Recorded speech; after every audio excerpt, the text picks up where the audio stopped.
into the day with the dawn ringing in my ears. Oh, I tune into my TV show. No better way, I gotta get myself into gear. Let's go.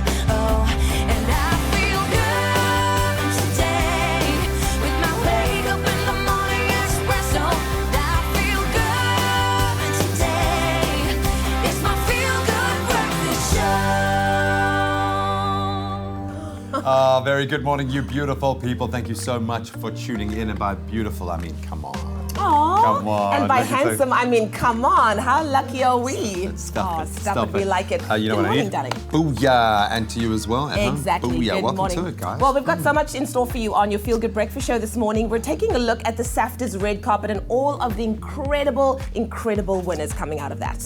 People stepped out in style. Then I think it's a homage, as JP would say, an homage to just about every cool game that's ever been released. Ready Player One, a great new movie coming out. JP Sebastian's going to bring us the late out. Exactly. And then we have been going through all of the amazingness of the Samsung Galaxy S9. We've seen the AR emojis. Now we're going to take a look at, actually taking pictures in low lighting and, of course, all of the amazing capabilities of that incredible phone. I wish we had a camera that could go onto its camera to see its little shutter open and close. The aperture is just incredible.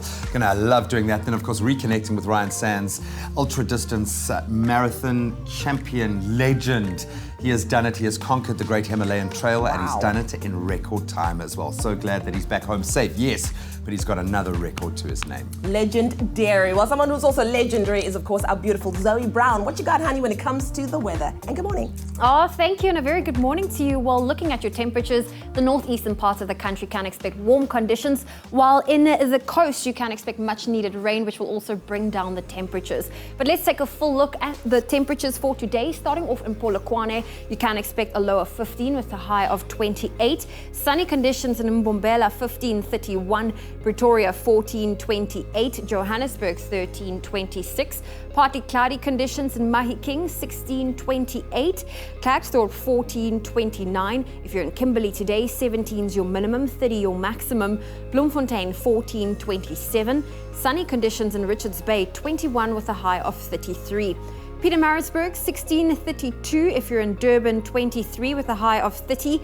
Partly cloudy conditions in Mthatha, 16 with a high of 29. East London, 19:25. Rain expected in Cradock, 16 is your minimum, 32 your maximum. Port Elizabeth, 17 reaching a high of 20. George, wet conditions expected, a low of 15, a high of 20. Sutherland, 11:16. Cape Town today, also raining conditions with a low of 15, a high of 19. Worcester, 13, reaching a high of 20. Springboks, 13, reaching a high of 19. And rain expected in Uppington with a low of 17 and a high of 29 degrees Celsius. And that's where we leave your weather on your Feel Good Breakfast Show. We'll also take a look at what to expect in your traffic, and starting off in Gauteng and Diepkloof, there's been an accident on the N1 inbound. It's causing heavy delays approaching the Golden Highway, and in the Western Cape in Athlone, the N2 is sluggish inbound, and that's from the R300 interchange until Jan Smuts Drive. That's where I leave your traffic. I'll have more updates for you in half an hour. Pharmadynamics, effective, affordable healthcare. Well, Presenter Search on 3, proudly brought to you by McAfee, and Capitec is officially here and the auditions are open. Now, if you have dreamed of being on TV and becoming a presenter, then this is your chance. Now, Cape Town auditions will be held next weekend on the 7th and 8th of April at the DHL Newlands Rugby Stadium, and the gates will open at 8 a.m. So all you have to do is register at the gate and prepare a 15-second link to introduce yourself. That will wow all of the judges. It is that easy, but make sure that you are prepared. Now, for more details on the auditions and a list of other audition venues in a city near you, you can visit presentersearchon3.com. Well, we are taking a very quick break on your Feel Good Breakfast Show. I was just telling the boys about the green nail polish on my hands. I'm sorry, we couldn't hide it. We were looking enthralled. We were like, tell us more about the nail polish. Okay, well, listen, we're taking a quick break, and yesterday we brought you highlights from the SAFTA's red carpet. Today we bring you highlights from the winners, so don't go anywhere. And then this man is here to give us a bit of an inside take on Ready Player One. Steven Spielberg, the latest. Show us those nails again, just one more time. They're green. They're beautiful.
It's my feel-good breakfast show. Welcome back to your Feel Good Breakfast show. Brenda hard at work making sure that everyone has their McCafe coffees. Well, over the past weekend, it was the South African Film and Television Awards. Yesterday, we brought you the highlights from the red carpet, and today we're going to take a look at all of the winners. There's so much diverse talent to be recognized at the SAFTAs that they are held over 2 nights. It's about rewarding those we don't see off camera as well as those we do. And hosting the event were Thando Tabete and Fat Joe. Someone was telling me if you're doing it the second time, you should be fine. You shouldn't be nervous. I'm like, as soon as you're not nervous, it means you don't love what you do, not excited about what you do. So I'm still nervous. I'm really excited. I'm doing with Fat Joe this time. So yeah, it's nice to change your guys every now and again. We're going to try and have fun. You know, I'm going to try and be a little bit loose. They've tried to put me in a straitjacket. You know, I've been told no all day long about tonight. But we'll try and break a few rules and have some fun. Our stories are golden was the theme. And supporting the awards and what they stand for was McAfee and McDonald's South Africa CEO Greg Solomons. It's really for us about talent. That's what it's about. 3 big pillars for us that I think create synergies between the SAFTAs and the McCafe and the McDonald's brand alike. The first one's talent. How do we grow talent? How do we find talent? How do we nurture talent? I think the second one is to celebrate successes. There's so much bad stuff in the world, and this is an event that celebrates success. And then the last one for us, where I think we're just so aligned, and the reason why we took these 2 awards is it's about winning. I know sometimes we don't like to use that word too hard, but a winning mindset creates winning sportsmen on the field, winning actors on the stage, winning businesses. And so that's our synergy, and that's why, you know, we've selected these fantastic awards. The red carpet was a reminder of just how much quality there is in local film and television, and a favorite for Best Actor was Warren Masimola. One of our country's best talents, Warren Masimola. How does it feel like being honored tonight? I mean, you're a nominee. Are you feeling nervous, excited to bring another one home potentially?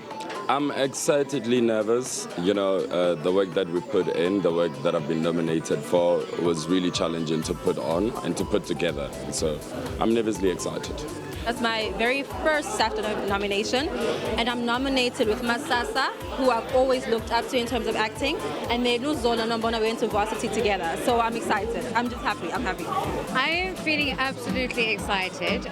Very, very honored and proud. Our show Broken Vows is nominated, and just the mere fact that it's a completely new show, new telenovela, nominated against established over a decade shows is a proud, phenomenal moment. There's no doubt that our talent knows not only how to bring it on screen, but on the red carpet as well. Official proceedings are about to get underway, so let's go see who all is going to be walking away with those golden horns. The winners were those who took us closest to the truth of the human experience and made us laugh, cry, think or dance. Best TV presenter Lerato Kganyago does it all. Yeah, it's a great feeling. I still need to take it all in, but it's just surreal. It's incredible, yeah. It's the first time we're shooting a soap in the Western Cape, and we wanted to use talent from the Western Cape as well. So a lot of people were not necessarily experienced soapy writers. We've got some great writers on the team, but this is their first foray into soap. So it was just wonderful to know that these guys have, you know, learned so much, developed so well, done such fantastic work. It's always such an honor, because if you reach this stage in your career, it's lovely to receive recognition. It encourages you to just go more and go more and go more. I didn't expect to win. It just all rushed. The blood rushed to my head. I even forgot to kiss my girlfriend before I got up to go up to the stage. It was amazing. Grateful, overwhelmed. It's been a long and hard journey, so it's really affirming. But it also just makes us want to get back and start telling like season 2 already. Like it's a nice like injection of energy. It's amazing. Express yourself. I gotta express this, man. It's very exciting, at the same time humbling, because of the amount of work that we put into the work, and for being acknowledged and awarded, it's just too humbling. What a beautiful night filled with so much excitement and so much celebration. It was truly inspiring seeing all the hard work being celebrated. To all the SAFTA winners, congratulations from us at Expresso, and we can't wait to do it all over again next year. Oh, absolutely incredible. That red carpet was amazing, and congratulations once again to all of the winners. Now, Zoe, they say that change is as good as a holiday. Well, this Easter weekend, everyone will be enjoying the changes that's happening at Good Hope FM. Of course, you know that they are very good friends of ours. They've been in our studio countless times, and they've revealed that as of Sunday, the 1st of April, there's going to be a brand new lineup. And look at that smile. Look at that smile. Now, the Look who's part of that changes lineup. include, wait for it, Dan Corder on breakfast. Then we've got Stan Mars over here. He's going to be doing 9 to noon. Then from 12 to 3, it is myself, Thanks, Mom. And then, of course, Nigel Pierce will be taking you home, and then K-Easy from 6 to 9. So the changes will come to effect as of Monday, the 2nd of April. Congratulations. Thank you. Our own radio show from 12 to 3. That's incredible. Yeah. It's going to be exciting. Are you excited? I'm very excited. I'm very nervous, but yeah, we'll have to see. Hopefully, I'm not fired by the end of No, this you won't week. be. You won't be. Definitely not. No. Definitely not. Now, some other local artists who are doing it for themselves as they stretch abroad to the Afropunk Festival taking place in Brooklyn, New York. It's just been announced that on Tuesday, actually, that both Shoma Josie and Nakane Toure, also known for his role in Inqeba the Wound, will be performing at Afropunk Festival in Brooklyn, New York in August 2018. Now, the two announced the news on their Twitter platforms, Shaw saying, "I've been booked for Afropunk in Brooklyn," freaking out, and then Nakane tweeting that he was not just only booked for Brooklyn, but also for the festival in Paris, you guys. Not Paris. Paris. This will be the second time that Nakane performs at Afropunk in Brooklyn. Now, they won't be the only two South Africans who will be performing. Black Coffee has announced that he's going to be there as well, and Goldfish. So many heavyweights representing South Africa and flying the flag so high. So congratulations, guys, and yeah, may this be the first of bigger things for 2018 as well. Of course, and I feel like 2018 is off to such a fantastic start already. I mean, March is coming to an end, but hey, we have so much more still to come. I know. So exciting. Something else that's also exciting is one of 2018's biggest big screen releases made its start as a revolutionary video game. Today, Lara Croft returns tougher than ever for Tomb Raider. Helming the heroism is a new generation, exceptionally talented Academy Award winner Alicia Vikander in the lead role. Now, using her grit, her wit, and adventurous spirit, and the irrepressible will to survive, Miss Croft must uncover the mystery of her father's disappearance. But the young Tomb Raider's origins are also intensely physically forged too. The gorgeous Oscar winner pulls no punches and put in some serious sweat. So it's the action-packed, fast-paced, and guaranteed to keep you on the edge of your seat by the tips of your fingers. Now, if you also have a thirst for adventure like Lara Croft, then we have the competition for you. Expresso, Warner Brothers Pictures, and Metro-Goldwyn-Mayer Pictures is celebrating the Tomb Raider's return by giving you the opportunity to win a chance of a lifetime trip for two to Egypt worth a whopping 75,000 Rand. Now, you too can explore the ancient wonders of Luxor, be awed by the grandeur of the Valley of the Kings, experience the secrets of King Tutankhamun's tomb, and then meet real-life mummies in the flesh, figuratively speaking, of course. To be our lucky winner, all you have to do is visit the Expresso Facebook page, find the competition post, and then tell us about a moment in your life where you proudly rose to the occasion, overcame the odds, or achieved the impossible or the unexpected, just like Lara Croft did in Tomb Raider. Now, the competition closes this Friday, and T's and C's can be found on expressoshow.com. But let's take a look at what it takes to be Lara Croft in Tomb Raider. Lara, your father's gone. You can pick up where he left off. I'm not a freaking superhero. Now I see the likeness. Recklessness. What do you know about my father? Our world is in danger.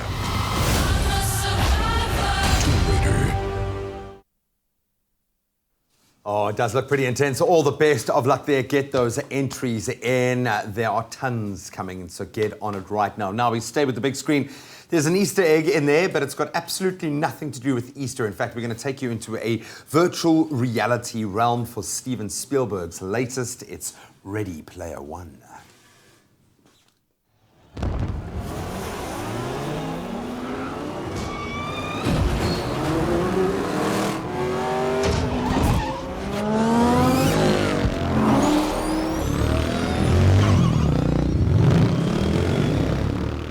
H, are you seeing this?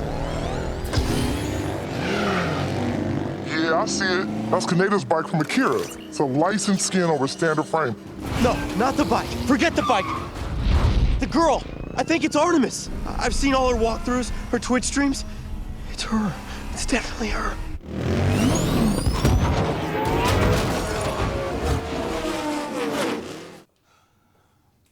So we saw about 10 different games, about 5 different anime classics, all being featured in about 10 seconds of movie clip. JP Sebastian, welcome back, my brother. This looks awesome. The DeLorean made a guest appearance there. Yep. There is something quite throwback about the narrative, I'm going to say. There's something very Steven Spielberg about this idea, because of course it is Steven Spielberg. Ready Player One. First of all, set the premise for us. What's this all about? So based on a book by Ernest Cline, the story being that it's sort of like we're in a Matrix situation, but everyone's aware of it. So everyone is playing in the real world. They're playing in this game called the Oasis. Much like things like this exist at present, one called Second Life, which I suggest you don't get into because that stuff gets addictive for people. It'll suck you in. Or The Sims or something like that. But what happens in this world is that it was designed by a guy played by Mark Rylance, named James Halliday, who was this introverted, geeky dude who had a serious thing for 80s pop culture. And so the world is imbued, like down to the core, with these things that, like you said, from Back to the Future. The scene they reference Akira, which is one of the greatest movies of all time, and it's basically like full through to the core with these different references. The thing is, this James Halliday guy says to the players in Oasis, which is millions of people around the world, that there's this one golden Easter egg, which has probably sounded familiar to another story, a Willy Wonka kind of situation, that if you find the egg, you get to own this game world. You get to own the Oasis. And so naturally... And the fortune, I'm assuming, that comes with it. You're looking at the evil corporate dudes, played by Ben Mendelsohn, who was, I think, in Rogue One. He was a good bad guy in that, and he's the bad guy in this too. So this corporation sends hundreds of people into this game world, which obviously they don't have control about as well, so they have to abide by the designs of the world too, to find this golden egg hidden somewhere that you have to solve puzzles and references to get to. Is there a Matrix element in that he beats the system, that he goes above it, beyond it? What's the hook here? Yes, it's got some cool characters, it's got some amazing references, but what takes it beyond just being a video game into a movie? Thank you. Graham's getting into the meat and the potatoes of the problem here. So my beef with this, because I've always got to have beef with things for some reason, is that if you're still writing like this after age 14, you should be humiliated. You should walk around with a doctor's certificate that says, I have an exotic brain worm or something like that. Because all that's really happening is characters are just making references all the time. So the bad guy's like, hey, in the world of Oasis, wouldn't it be cool if every high school, he says to the good guy, he's trying to make a sale to him, like come over to our side. He's like, if every high school was like a John Hughes movie, like The Breakfast Club, nudge, nudge, wink, wink. And the main character's like, yeah, that'd be cool. But like, you're missing the context of what these references were, what they meant to people in the 80s, what the social issue is, what the political issue is. That's the reason why they were all iconic.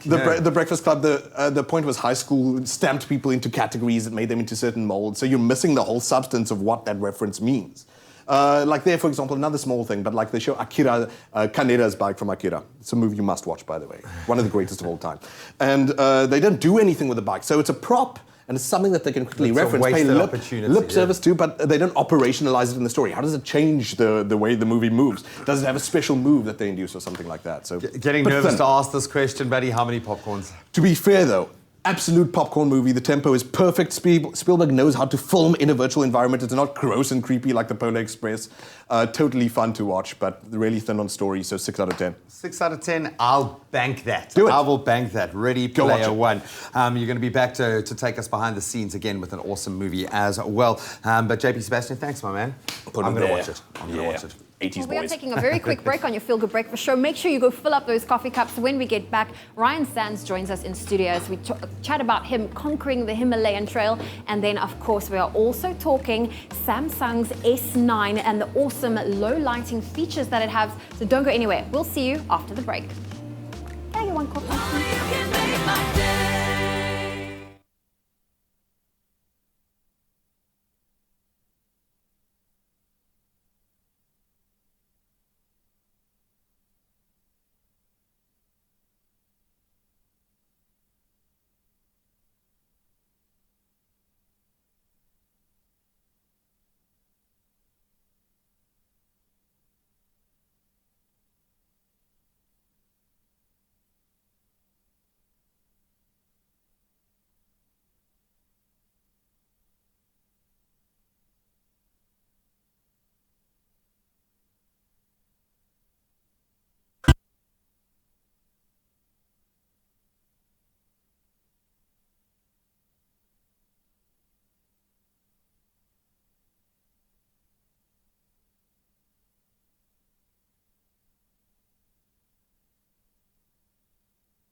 Welcome back, you're live with Expresso. I'm going to say the words, ready, player one, as we enter the virtual world that is Oasis. Now, JP, you're quite stingy with your popcorns Yes. late, because since The Shape of Water, you've just dried up. But I want you to really take aboard what goes into making these movies, especially a CGI virtual realm, something like this. There's got to be some oomph there, man. Do you appreciate it differently? I've been wanting to do these things like frequently, because the thing is, when you make a movie, like you make a tiny economy for a short time. Like it's hundreds of people, like these weirdos behind the camera who we all love, who turn food into dreams, like for 3 months. And so let's look at behind the scenes, like what went into Ready Player One.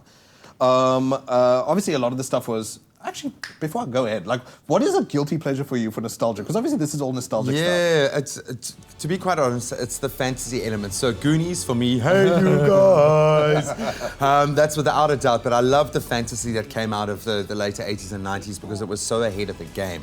So there's something there for this. I love the fact you've this been very shy to say Bill and Ted. Oh, come on, You're man. a total Bill and Ted I've guy. never seen a bogus journey ever in my life. Okay, so party on, Wayne. I will indeed party on, Graham. And at this point, I'll say what you see here is Steven Spielberg, needless to say, who in the motion capture section of the movie, this is where they first, get these people in these crazy suits. A larger camera looks at their body, what the movements are doing, and a smaller camera, they've got, I'm pointing at the TV screen for some reason, pointing directly at the human faces. Hectic, so it catches the smallest emotions. What's really amazing about what Spielberg had to do, though, is there's this new technology where you don't necessarily just send this raw footage of the actors in these weird suits to post-production, which is the people who do the computer work afterwards. What you're watching here is he is live editing and live filming. So he's seen the actors in their raw state as well as in a very basic state of what the final movie might look like. So There's something quite symphonic about that. That's quite he has to man. have two lenses. So he's looking at them in the flesh, and then a computer is interpreting that into the world it is going to be. And that, for me, is like the most mind-blowing thing about this movie for a start, because you're working on a totally empty stage with these actors. They don't know where the props are going to be. They don't know what the world is going to look like. Obviously, Spielberg has to flood the empty space with his vision, and then beyond that, he's also got to keep that vision when he goes behind two screens, basically. There's a lens, and there's a screen, and there's a computer interpreting all of that into a world This sounds that like he an does extra really popcorn in the works there, man. An extra popcorn at least by the end of this. So, all of that being said, does it kind of live up to the Spielberg legacy, dude? Yeah, That's what I'm wondering. yeah, Because it's not all about Oscar winners. It's about really entertaining movies. Yeah, absolutely. And he loves these kid stories as well. We must remember, he made E.T., no adults feature in that, basically. You never see an adult face. And so it is totally the spirit of adventure of Spielberg. It is, the tempo is great in this. It doesn't drop the ball for pacing at all. And it's just a roller coaster, and it's what you deserve if you wanted to see a straight up popcorn movie. Can you add a half a popcorn? 6.5 popcorns, we've done it. Boom, we're going to bank that. Ready Player One, go and see and judge just for winced and went, yourself. what? Love you, dude. Thank you so much. In this economy, more popcorn? In the national news this morning, Reserve Bank Governor Lesetja Kganyago has announced a repo rate cut of 25 basis points amid an evenly balanced inflation outlook and somewhat better economic growth forecasts. Kganyago was speaking after a 3-day meeting of the Monetary Policy Committee. The rate cut means that the prime lending rate will drop to 10%. Economists say many factors counted in favor of a rate cut. Political budget rating downgrading and also transitional risks are not there anymore, as well as a host of other things that may impact on the rand. International Relations Minister Lindiwe Sisulu will travel to Lesotho after Easter to personally apologize to King Letsie III for the treatment he received at a border post between Lesotho and South Africa. Lesotho Minister of Foreign Affairs Lesego Magoti earlier said the king's vehicles had been searched while he was held for an hour at the border. It's alleged that border officials have deliberately slowed down service and Lesotho passports have been destroyed. Magoti said South African Home Affairs Minister Malusi Gigaba will assess the situation soon. Now moving further abroad, China said yesterday North Korean leader Kim Jong-un had pledged to denuclearize the Korean peninsula. The pledge was made during his historic meeting in Beijing with President Xi Jinping, who promised China would uphold its friendship with its isolated neighbor. After 2 days of speculation, China and North Korea both confirmed that Kim had visited Beijing and met with Xi. The trip was Kim's first abroad since he assumed power in 2011, Analysts believed it was in preparation for upcoming summits with South Korea and the United States. And then finally, the Southern African Development Community yesterday said that it was gearing up to support the holding of highly anticipated presidential elections in its member states, Zimbabwe and the Democratic Republic of the Congo. At the conclusion of a SADC Council Ministers Summit in Pretoria, Executive Secretary of the regional bloc, Dr. Sturgamina Lawrence Tax, said much needed support will be afforded to the two nations. Advanced observer missions had already visited Harare and Kinshasa. Well, that was your 7 o'clock news update. Let's get a look at what's happening in the world of sport. Graham Richards has those details.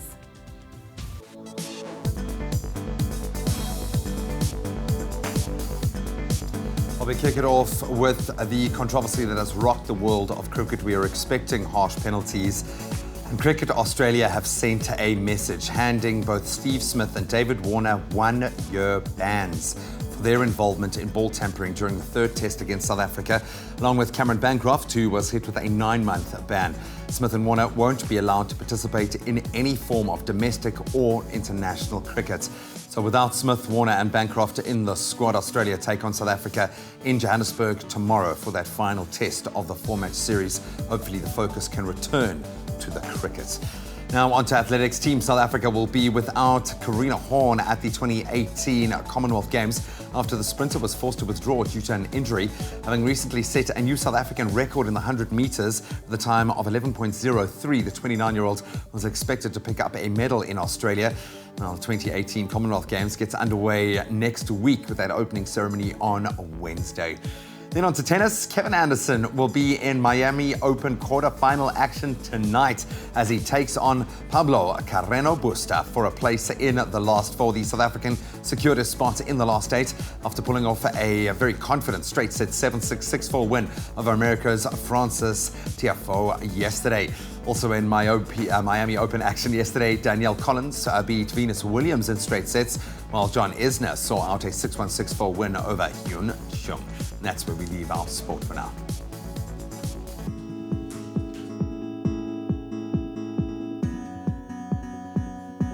Well, let's take another look at your roads, starting off in Gauteng and Boysens.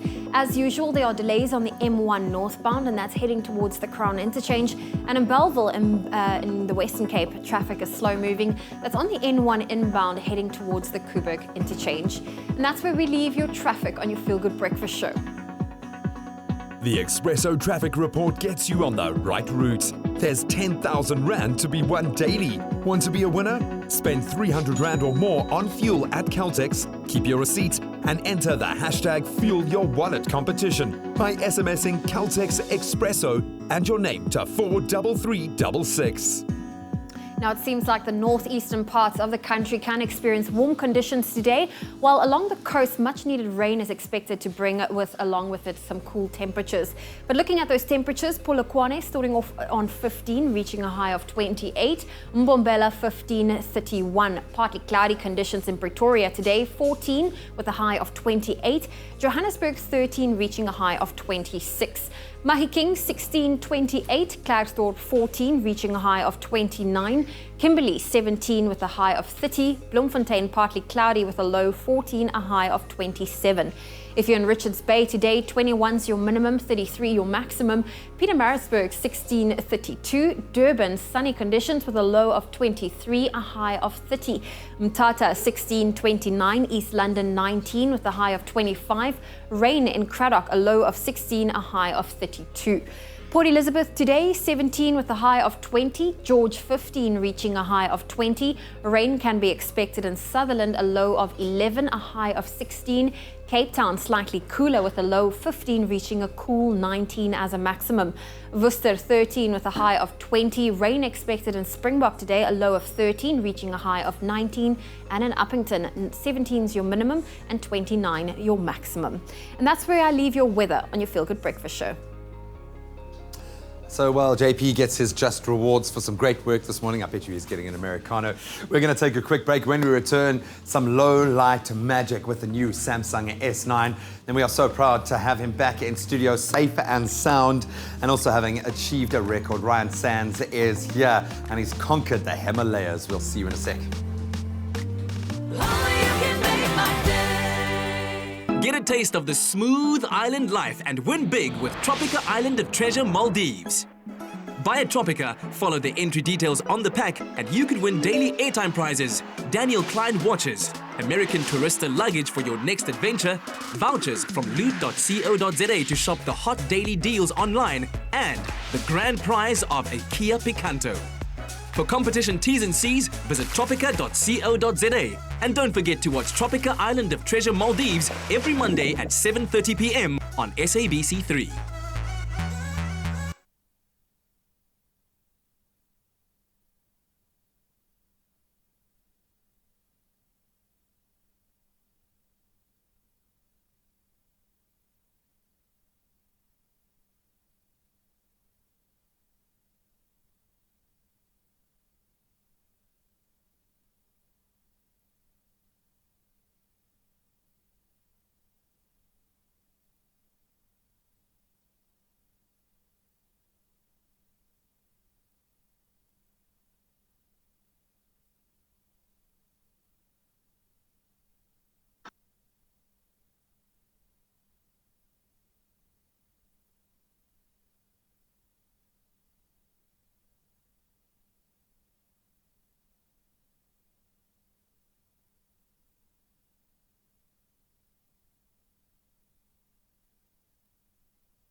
It's my feel-good breakfast show. Wow. Here's an invitation to the whole wide world. From your brother to your sister to your best friend's girl. Don't bring that bad day with ya.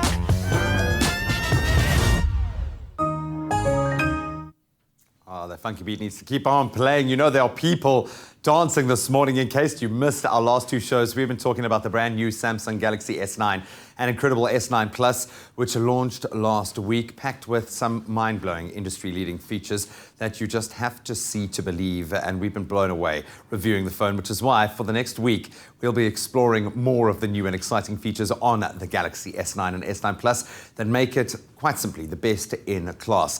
And as an added bonus, why we are all dancing this morning, our Expresso viewers, you guys, are lucky enough to walk away with your very own Galaxy S9 if you have been our competition winner this week, and we know valued at over 18,000 Rand. What an unbelievable prize. That's through our exclusive live competition. We've given 2 phones away already. Yesterday's winner, who said his favorite presenter AR emoji was Zoe, of course. That's why she was dancing this morning. It's Fani Renzi from Gauteng. Congratulations, Fani, for winning this incredible prize. Ah, dude, it really is the most amazing phone. You're going to have so much fun creating your very own personal AR emoji. Please send us a pic. Now, for today's opportunity to win, you need to listen carefully. Have you ever missed capturing a precious moment because of lighting? I certainly have. You'll never have to worry about this again thanks to the Galaxy S9 low light camera. The aperture is amazing. You could capture the perfect sunset, your best friend dancing under the disco ball, or a bustling city landscape at night. So go to the Expresso Facebook page, comment on the Samsung post, and tell us exactly how the Galaxy S9 low light camera would have saved the day for you. And you could stand a chance of being today's lucky winner. Come on. Get on the S9 Express. Use that hashtag, Get on the S9 Express, and give us your answer. You have up until 12 p.m. lunchtime to enter and stand a chance of winning this incredible Samsung Galaxy S9. Yeah, that's right. Thank you so much, G. Well, we want you to head to our Expresso Facebook page now. Get on that hashtag, Get on the S9 Express, to stand a chance of winning your very own phone. Now, we've had a lot of great responses so far this week with a lot of participation. So we are loving the phone. Now, we would like to give a very warm welcome to a comedian, businessman, and reformed advertising art director, Donovan Goliath, everybody. Thank you. That was a nice intro. Hey? Reformed advertising art director, businessman. Have seen the light, my darling. So good to have you in studio this morning. Thank you for having me. We don't see you enough, so when you're in Cape Town, we're so honored that you could be here with us. It's beautiful out here, and it rained last night when I got here. I think it showers a blessing. Thank you for bringing the rain with you. I tell the Joburgers all the time, please bring some rain. Please. There was a guy on the plane yesterday, actually, who had this little canister of water. Yeah. I'm not even kidding. I've got a picture to prove it. He brought his own canister of water. Yeah. I love that guy. He had to. He was like, look, I'm not, there's a drought there. I'm going to survive. Coming prepared. I love it. Listen, talking about prepared, you are a comedian, you're an entertainer. So I'm sure in your life and your experience, you've had your fair share of dimly lit clubs and festivals, you know, where you really need a great phone to take great pictures. Yeah. Now, I know from what I've learned so far is that the S9 and the S9 Plus has a dual aperture mode, which means that it takes really great pictures in the dark. But in your experience, what has the S9 and S9 Plus dual aperture super low light camera meant to you, especially with regards to the work that you do? You know, apart from the work that I do, my other title, I do a lot of mobile photography. Oh, wow. And the thing with mobile photography is you obviously, you know, with any picture you take, you need a lot of light, etc., etc. So you work until a specific time. After that, especially if you're using your cell phone, you got to put it down because the pictures just look grainy and they look noisy and they look terrible. But this phone absolutely surprised me. What's weird for me is, so the way it works, for people who don't understand what the aperture thing stands for, it's kind of like your eye, you know. When you walk into a very bright room, for example, and you've just been in a moderately lit room, your pupil kind of adjusts, you know, to fit the setting. It's the exact same thing here. So what it does is it's got that auto mode. So there's 2 aperture settings, f1.5 and 2.4. 1.5 for very low light. So what it does is it opens up to get a lot more light in. And if the scene is too bright, it kind of closes just so you have enough so your pictures don't look blown out. It adapts itself to the conditions around you. But the weirdest thing is, like I was taking some pics just now outside, it's brighter than reality. So like your eye can see some detail.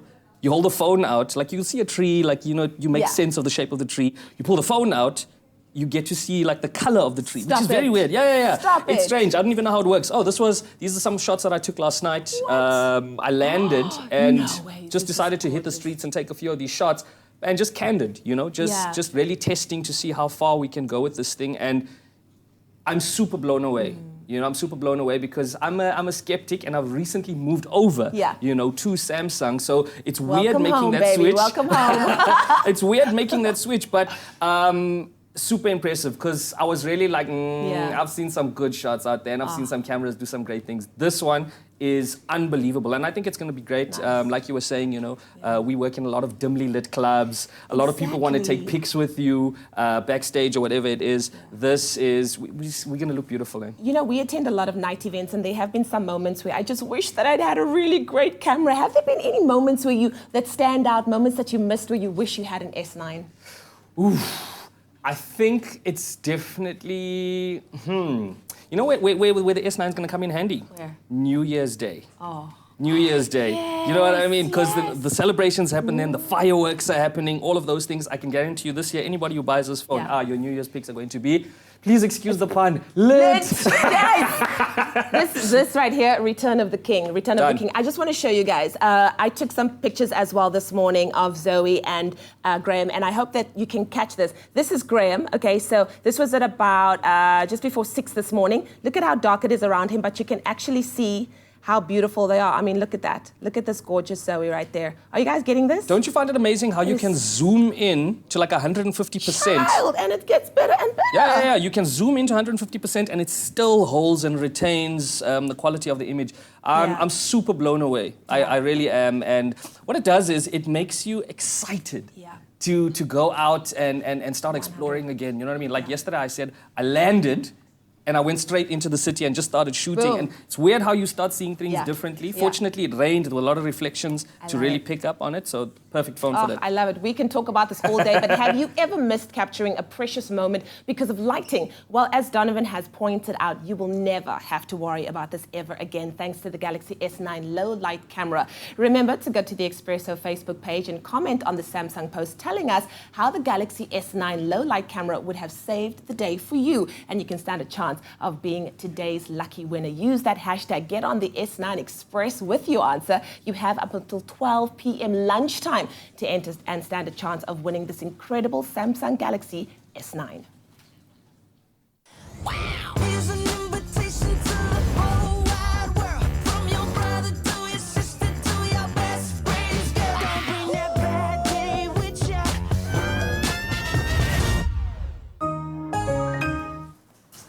So last month we had this legend sitting beside me, South African ultra distance running legend, champion Ryan Sands on the couch talking about his hopes of setting a new record, tackling probably the toughest, or one of at least the toughest trails out there, the Great Himalaya Trail. And you wanted to do a record attempt in the process. It's 1,500 kilometers in less than a month, okay? So in the early hours of Sunday morning, you returned in a time along with, of course, Reino Crisol, who thankfully is also still alive, having done the trek in 25 days, 3 hours and 24 minutes, which is a record, dude. Thanks so much. Congratulations, Thanks, man. I'm just happy to have you here. Record or no record, you are here, you made it. That looks like just about the harshest terrain that you could put yourself into. Never mind racing, just surviving. You are still alive. Are you a changed man? What was it like, man? Yeah, for sure. It's definitely the most wild experience I've ever had. The biggest adventure of my life. And I think I joked with Reino with about 3 days to go saying, cool, I think I'm adventured out now. I'm ready to put a suit and tie on and work a 9 to 5 again. It was just so out there and so wild. But looking back at it now, couldn't have asked for anything more, and it definitely tested us and put us on the edge a couple of times, and there were a couple of times we didn't think we were going to make it, to be honest. Do you mean that in a sense of making the record, or make it like living at sub-zero temperatures, this unbelievable terrain, starvation? What was the toughest challenge, do you think? Yeah, I think there are a few times where it was touch and go, like in the Dolpha region, it was just so remote and extreme. We thought there'd be a lot more kind of villages that we would be able to stay at, and there was just nothing there. We battled to get food, we struggled to get accommodation. We had to stay in a monastery one night. Other night we had to beg to a monk to stay in their house, and just Reino got really bad frostbite. It was just really, really extreme in the Dolpha region. And that was really early on, and I think mentally that really knocked us. Yeah, man. So this is your movie. This is your biopic right there, dude. I think you've done it. what do you think was the best part about this? Obviously, you've mentioned rain on just about every sentence that you. So this must have brought you guys together. What was the highlight, do you think, for you? The highlight, I definitely think that the Annapurna region, just for me, it was a favorite day. It was just really epic conditions, really like beautiful, and that kind of majestical kind of Himalayan like look and feel, and just to be up in these high mountains. I definitely think that was cool. And then also just the interaction with the local people. Just, I'm still like blown away, and I get quite emotional how these people would like knock on people's doors at like 8, 9 o'clock at night. It was dark, and like have nowhere to stay, have no food, and they would just let us in to sleep and like invite us in, give us their beds, and they would go and sleep somewhere else. And yeah, it's just absolutely incredible how like welcoming these people were and accommodating. Will you do it again?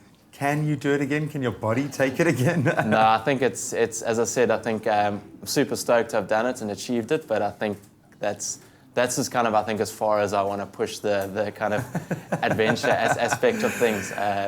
Yeah. Buddy, well, when you do put that suit and tie on, come back in here because we'll do an interview about that, because that would be just as momentous.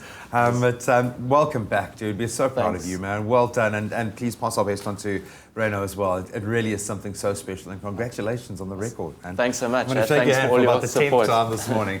Thanks, absolutely amazing to have Ryan back, safe and sound, having achieved, I think, what just a handful of people want to, and now, to boot, he set a brand new world record. Well, we are taking a very quick break on your Feel Good Breakfast show. Don't go anywhere. Donovan's still hanging out with us. He's getting his refill from his Mac Cafe coffee. And then, of course, after the break, we are talking about the Two Oceans Marathon taking place this weekend. And Sebashle and Nondu join us as they are the latest team eliminated from Tropica Island of Treasure. So we are chatting TIOT 8 after the break.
Cristiano Ronaldo.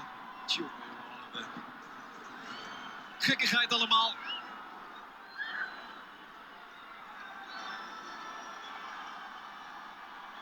Het is de eerste keer dat het hem overkomt.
Welcome back. You're live with Expresso. Thank you so much for tuning in. Let's keep it on that ultra tip right now. The city of Cape Town will open its doors and its heart to thousands of runners this weekend with the 49th edition of the Two Oceans Marathon set to take place. To give us a look into this weekend's race, we are joined by Two Oceans General Manager Carol Fossler, as well as ultra marathon athletes Gerda Steyn and Melly Kennedy Kiptu. Guys, welcome to the show. Thank you so much for joining us.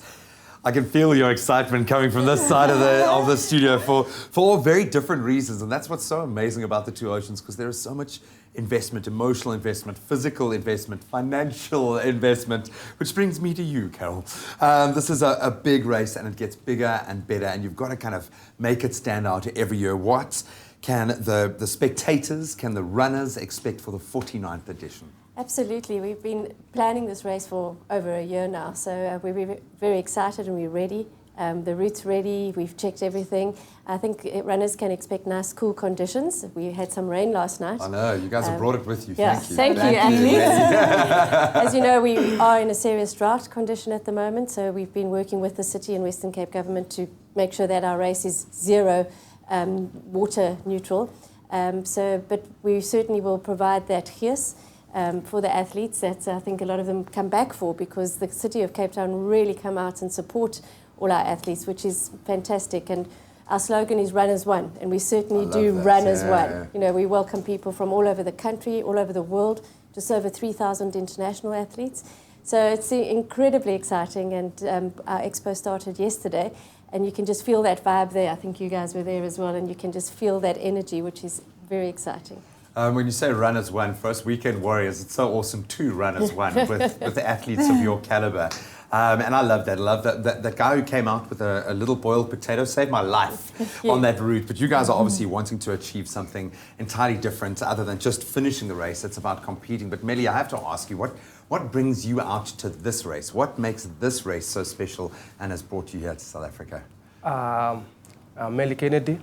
I like the race because it's well organized. I've been here for the last 2 years, and it's the third year I'm coming here. So it's a well-organized race, and I love, and I want to be a champion in Kenya, to be the first one winning in a good time running for Kenya. And you've got the chops to do it, man. Yeah. What time are you going for? What would be a good time for this year's race? 3:07. 3:07. Wow. Basically, you can drop the microphone and walk off the step now. Gerda, this is, yes, an awesome opportunity for so many runners to experience it, but it is so competitive. What is it about this particular race that has that austere? Is this the big one? I know the Comrades gets a lot of thunder, but there's something about the Two Oceans that is very special. Yes, I have to agree with you there. It's very, very competitive, and I think especially this year, the field is so strong this year. But to be honest, it makes it even more exciting. And this race, it's a special race. It's something like no other race. They say it's the world's most beautiful marathon, but it really is, I have to say. And you can't compare it to any other race, even not in South Africa, not in the world. It's a very fast race, even though it's an ultra. You have to have the speed combined with a lot of endurance for this race. And I think that midway, that's what makes it really, really special. Test you. It will test you, for sure. What are your goals this year? This year I've trained since January for this race, and I'm very, very excited to line up on Saturday. I have my goals in mind. With the strong field this year, I think a top 10 finish would be amazing. A gold. I've never had a gold in Two Oceans Marathon, so that would be fantastic. And if on the day I feel better, I'll definitely give it my best, and hopefully I can improve. I've heard these words before. She's going for the win. Whatever you think is happening, she's going for the win. Guys, I wish I had more time with you. Thank you so much, Melly. Enjoy it. I'd love to say go out and win it, but I'm South African, man, so I've got to be nationalistic there. But all the best of luck. Mainly stay safe out there. Enjoy it. Thank you for what you're doing to be water-wise with the race as well. And just have a blast. And win it for South Africa. Come on, win it. Come on, Gerda. But everyone who is taking part in the Two Oceans, it really is a wonderful, unforgettable experience. But you stay safe out there, enjoy it. And Cape Town, let's embrace those runners, help them every step of the way. Right, so whether reality TV is your thing or not, this past Monday's episode of Tropica Island of Treasure saw the teams split down the middle when Kat announced that they will be competing as individuals. Now, this saw contestants Lihle from Team Green and Nondu from Team Blue go head-to-head, and Kanya from Team White and Sabahle from Team Blue also go head-to-head. Now, in an elimination challenge that had TV audiences hanging on the edges of their seats, we saw Sabahle and Nondu, both from Team Blue, say goodbye. Now, joining us on the couch is the lovely and fierce Sabahle and Nondu herself. Ladies, welcome to your Feel Good Breakfast Show. Thank you. Hi. I'm trying to see what's behind those smiles as you listen to me deliver the intro. I don't know. We feel guilty. I feel like we let a lot of people down, you know? Yeah. And no one was expecting us to leave. I wasn't think even expecting us we to weren't leave. even expecting You guys us were to leave. a team to be reckoned with. Yeah, for sure. And I think for us, the separation thing was like, shock factor, because we gotten so used to working with each other. It was like, now what am I going to do? Exactly. So, yeah. But Sabahle, I mean, you guys had as a team, you know, a lot of people, a huge following that's been rooting for you to take the million home. What happened? What happened, Sabahle? Explain. You know what happened? Guys, I remember I could have held on for longer, but you know the rope? Yeah. It was so painful. Imagine a whole 80 kgs holding on to that. I think as well I was at a disadvantage because I'm very heavy, you know, compared to everyone else. But I just knew at that time that, you know what?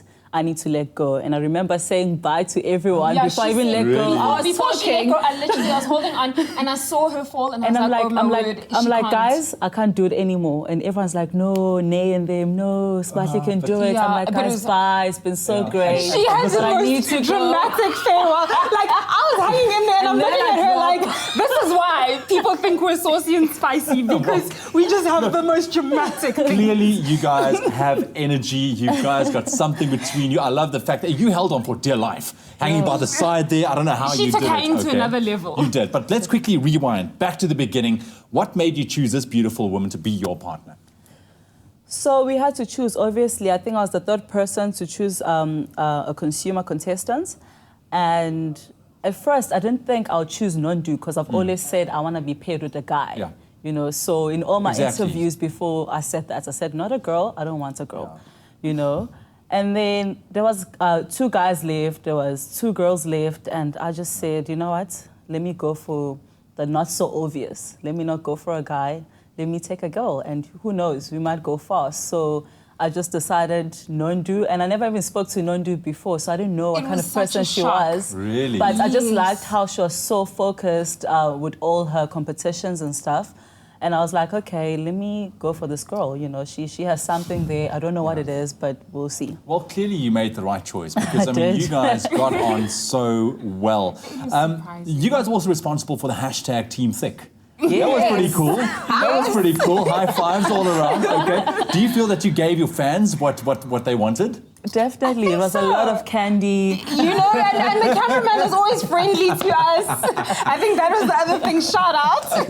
But yeah, I think it was unexpected and we were both just like, you know what, we are beautiful African women, let's just embrace it and be hashtag Team Thick, and people went along with Just it. happened to 2 ladies, 2 thick ladies in the show. We're together and yeah, we just made a Hashtag show Team from Thick. it. Hashtag yes. Yes, hashtag Team Blue. Yes, darling. Guys, it looked like you enjoyed the island. Don't go anywhere. They will be here to continue that conversation in just a bit. But if you've missed out on Monday's jaw-dropping episode, be sure to watch it on the Tropica YouTube page. And also, don't forget that you stand a chance of winning when you buy Tropica. Follow the entry details on the bottle and you could stand a chance of winning loot.co.za vouchers to shop online, American Tourister luggage, Daniel Klein watches, airtime, or the grand prize of a Kia Picanto. Remember, T's and C's do apply. You can find it on the website tropica.co.za. And also remember to tune in to Tropica Island of Treasure Maldives next week, Monday, the 2nd of April, for an episode that will have you on the edge of your seat. Oh, it is that favorite time of the week for me where we take you beyond the final frontier.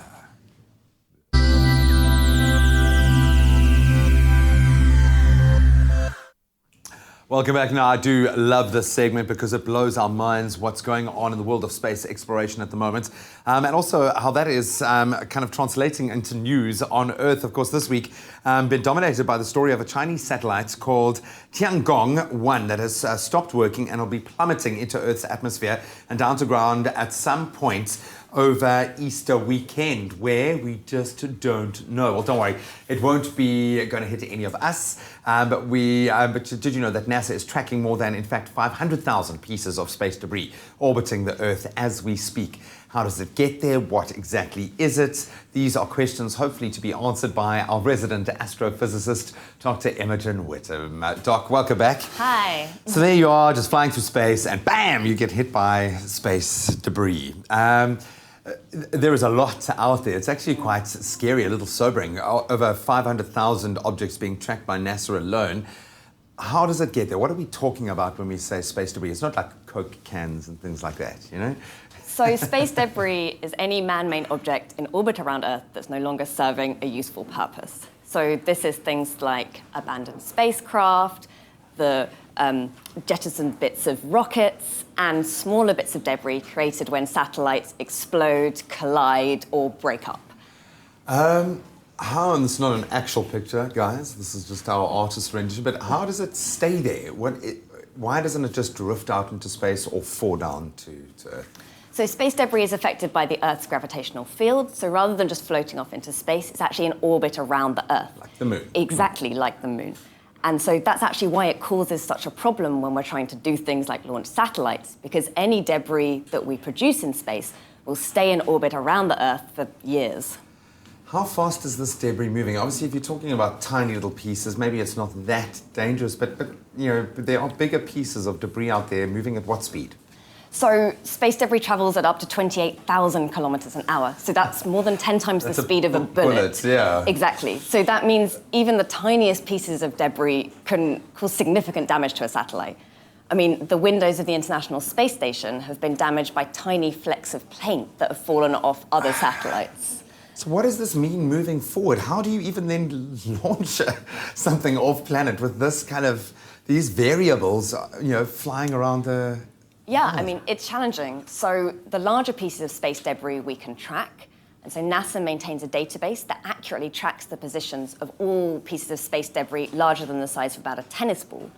And if any of them are predicted to collide with the International Space Station or any other NASA satellite, they're able to alter the path, yes, exactly, slightly to avoid a collision. And then very quickly, where is our Tiangong-1 satellite going to land? Do we know, presumably, around about where it's going to land? So we don't really know exactly. We'll get a better idea in the next day or so. It's forecast to crash into the atmosphere at some point over the weekend.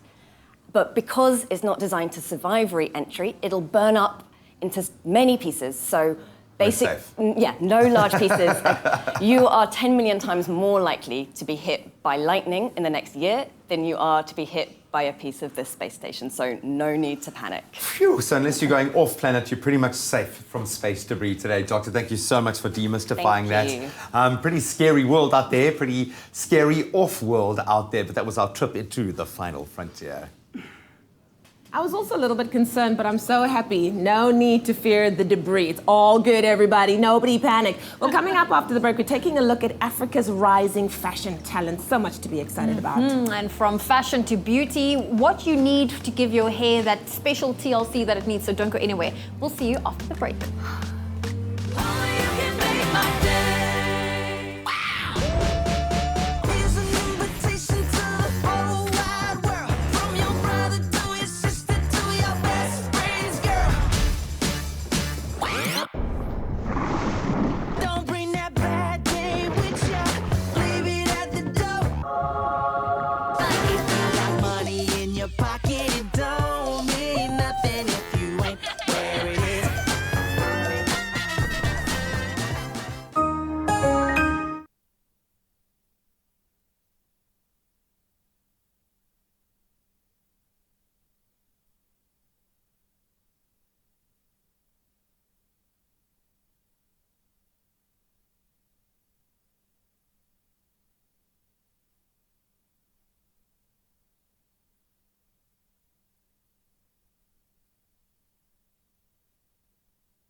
It's my feel-good breakfast show. Welcome back. Thank you so much for tuning in. You're live with Expresso as we now approach our international entertainment news. You're not a headline story in that as well, are you? No, I'm not, no. Well, what would you do if you had a bad day at work and you needed a little bit of encouragement or an endearing word from some of your colleagues, maybe even a hug?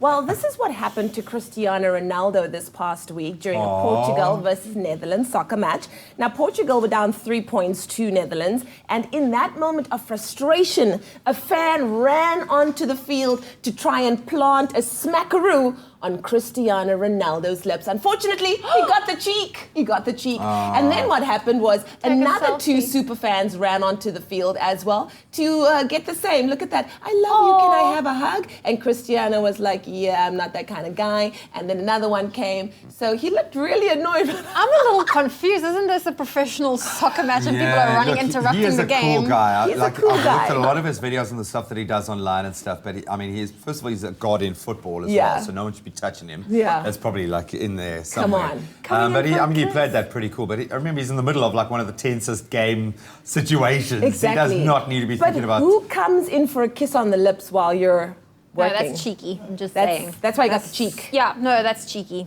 Graham, I feel like you would that not be Latin opposed to that. You were like, but I wouldn't mind that right now. Have a look at that face, man. Look at that face, yeah?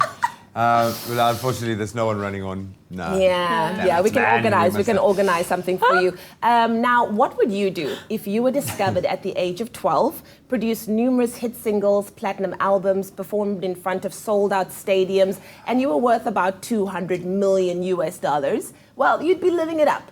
Unfortunately, this is not the case. Justin Bieber is living it in a more humble sense. Over the past 2 years, Justin has been changing up his friendship circles, which included Pastor Judah Smith. He's now definitely hanging out in church more. He has been laying down kind of been quiet regarding the whole social media thing, and we can see why. Justin was recently spotted sitting himself down on a Los Angeles sidewalk after a Soul Cycle session to chat to a homeless man and woman who were sleeping on the pavement. So I don't know, I think this is him changing his ways. He's maybe, becoming a bit more... just growing up a little bit. Yeah, just growing up and doing something for his fellow man. I think that's really, really wonderful. I love how he's changed his life around. So it's going to be interesting to kind of watch him. I think the whole world is now watching what is Justin Bieber going to do next. Yeah, I think it's so cool. I just my pastor, Lucinda Dooley, who's been in the studio on a few occasions, said one day she was in church and somebody was sitting with their feet on her seat. And she wanted to turn around and be like, excuse me. And she turned around and it was Justin Bieber. And she's like, it's okay. Nice sneakers, man. Yeah. Enjoy. That is awesome, man. Well, never as much as now has African fashion been looked upon to help set international style standards. We are indeed a rising player in the global fashion race. Now, with the world watching, we had better show up. And show up we did at AFI Cape Town's Fashion Week held this past weekend. Our very own Nick Strelitz was on the scene for an exclusive style roundup.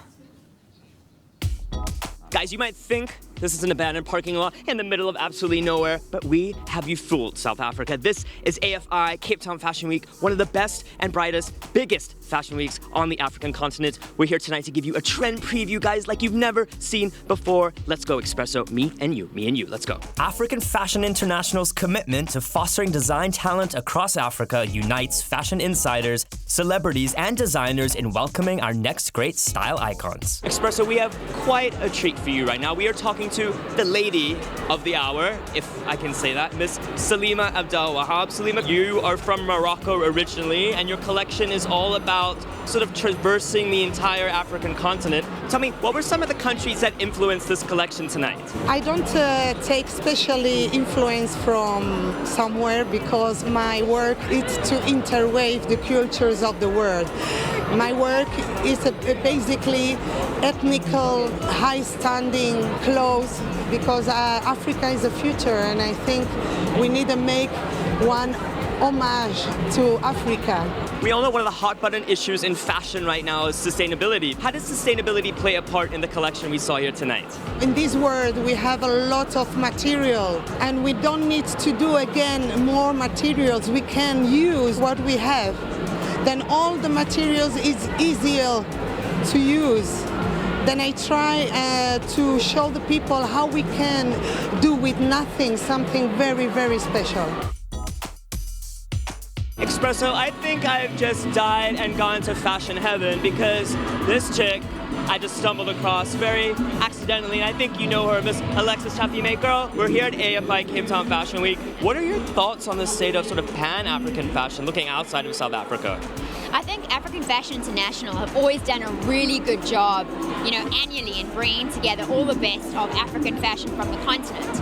And what I really love about African designers on a whole is that they have their own kind of style that they bring in and their own aesthetic, and I think they make it really luxurious in that sense of like everyday luxury that I think your African woman can really pull off. While mentoring emerging talents, Cape Town Fashion Week hosts our most renowned designers like Laduma, a fan and industry favorite and never one to miss. Expresso, we have an exclusive with one of the hottest designers in South Africa at the moment. I mean, everyone identifies you by your very distinct and unique prints that you basically own. You have to talk to me about the innovative 3D glasses. I love those 3D glasses. A few people noticed that I had a lot of 3D patterns, so I felt that to emphasize that, I wanted to put those 3D glasses on the models.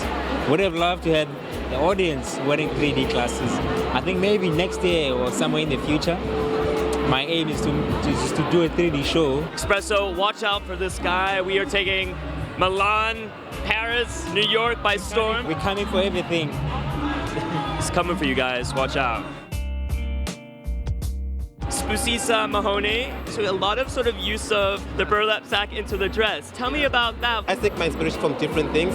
So when I was doing research, I found that sack was used back in the days. Slaves used to use that as clothing because they couldn't afford to buy cotton fabric. So I thought, why not reinvent that and make ready-to-wear clothing, Let me take something that was considered bad back in the days and make something good out of it. What fashion week is complete without a peek at trending makeup and beauty looks with tips to getting the look? Expresso had an exclusive. Expresso, what would a fashion week be without the beauty? So we are chatting to the right woman. She is the one charged with creating the beauty looks, beauty makeup looks we've seen here at AFI Cape Town Fashion Week. What would be your sort of top 3 tips for perfecting the perfect face? I think less is more, making sure that you can always, add a little bit more if it's too little, but you can't take away once it's too much. And then I think just making sure that you're feeling comfortable in your makeup, personalizing, making sure that it speaks to who you are as a person and expressing yourself. And then lastly, hydration. In our climate, it's absolutely key to making sure that our skin is looking its best at the moment. Fashion is, at its heart, a powerful expression of oneself to those around us, as was on brilliant display at the grand finale of Day One's festivities. We're with Kateri and George. You guys, congratulations. I felt like I was in this mystical Alice in Wonderland, African fairy tale. Talk to us a bit about what you were going for the whole sort of theme for the collection. We're given a guideline, which was I'm Africa. And we thought, what a better way to celebrate all the women, because every woman, every young girl, aspires or sort of, has a fairy tale of becoming a queen or a princess. So we wanted our color palettes and the volumes and, the silhouettes to be really, really sort of girly and flirty, and they aspire to be princesses, they aspire to get married. So that's why we even showed the color palette of white. You could go bridal, you could go to I think a garden party. So that is basically what Kateri and George has delivered tonight.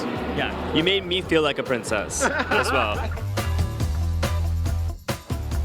Guys, I don't know about you, but I am absolutely exhausted from some incredible fashion we've seen here at AFI Cape Town Fashion Week. We've seen some of the best and biggest designers, not just in South Africa, but across the continent. I hope you guys have learned a thing or two, because I certainly have. But it's time for me to catch up on some downtime. I'll see you day 2. Nick Strelitz living his best life. Now, if you thought Day 1 was on point, you have to tune in tomorrow for the final day of AFI Cape Town Fashion Week. We'll have all of the best for you, including Nick in a full face of makeup. Now, who wouldn't want to see that? I would pay big money. Oh, Nick and makeup, yes. Well, listen, speaking of makeup and caring for yourself, it's very easy to fall into a very repetitive habit of shampooing and conditioning your hair. But are you doing what you need to ensure that your hair stay as healthy. Well, Tresemme believes that understanding the consumer's hair, well, at least the consumer's hair needs, is essential in order to develop and produce the best for all hair types. Natalie Hoskin, Tresemme product lead for Africa, is here to give myself and Leanne professional hair advice right here live on your Feel Good Breakfast show. Natalie. Good morning. Good morning. Nice So to meet good you. to have you here. Okay, Thank you so so much. as Tresemme product lead for Africa, I think one of the key parts of your job is understanding consumers' hair needs. What goes on to, or rather what goes into developing products for consumers' hair? And then most importantly, who can use Tresemme? What kind of hair type? Yeah.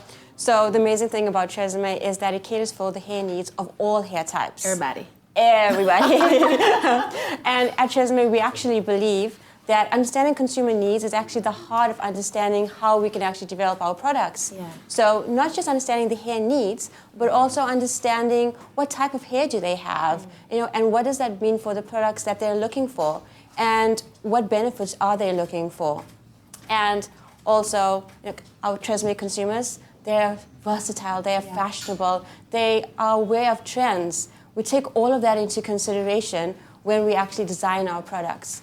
So let me just go back to my first step in terms of hair types. I'm going to give you a very basic example. Dryness. Yeah.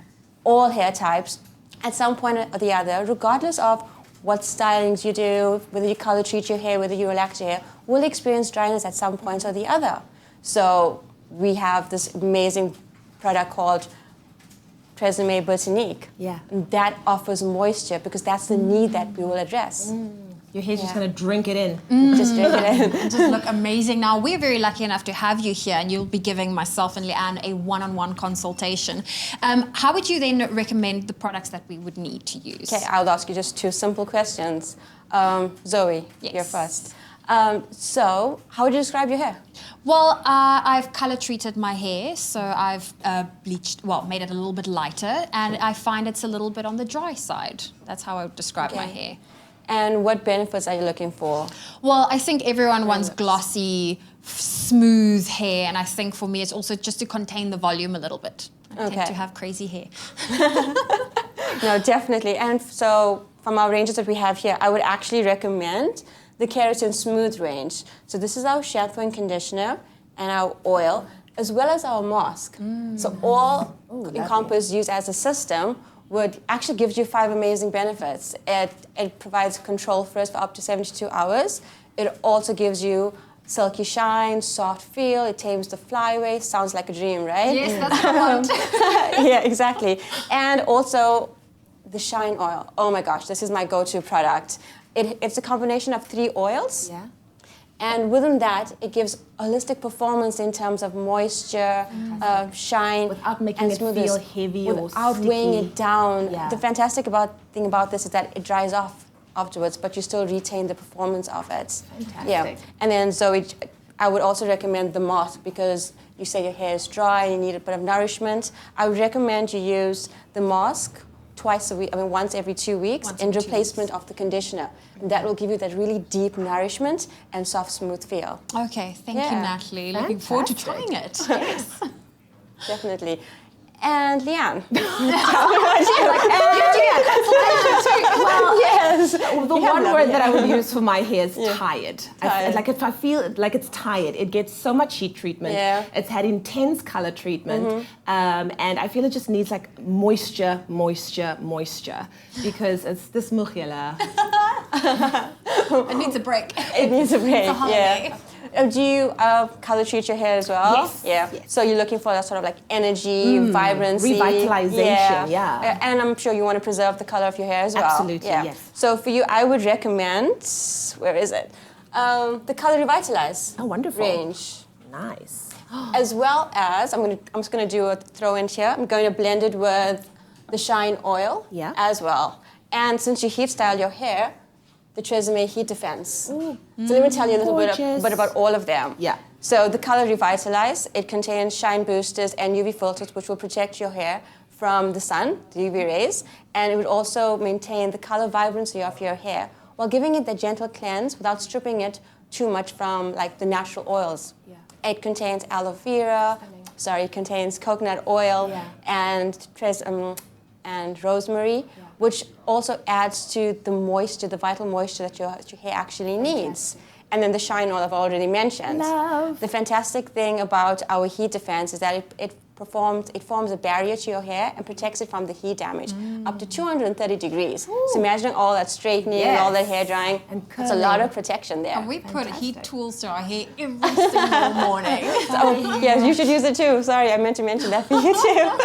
Thank you, Natalie, for No joining us problem. and Natalie. recommending these fantastic ranges for our hair. And I think that's the great thing. Tresemme, they understand how great hair gives you the confidence to conquer the world. So make sure you tune in next week as Leanne and myself, we give you our personal feedback and experience on the Tresemme products that's best suited for our hair needs. And you can also visit Tresemme's website for information on all of the full ranges of Tresemme products that they have to offer. I'm just going to keep this. Fantastic.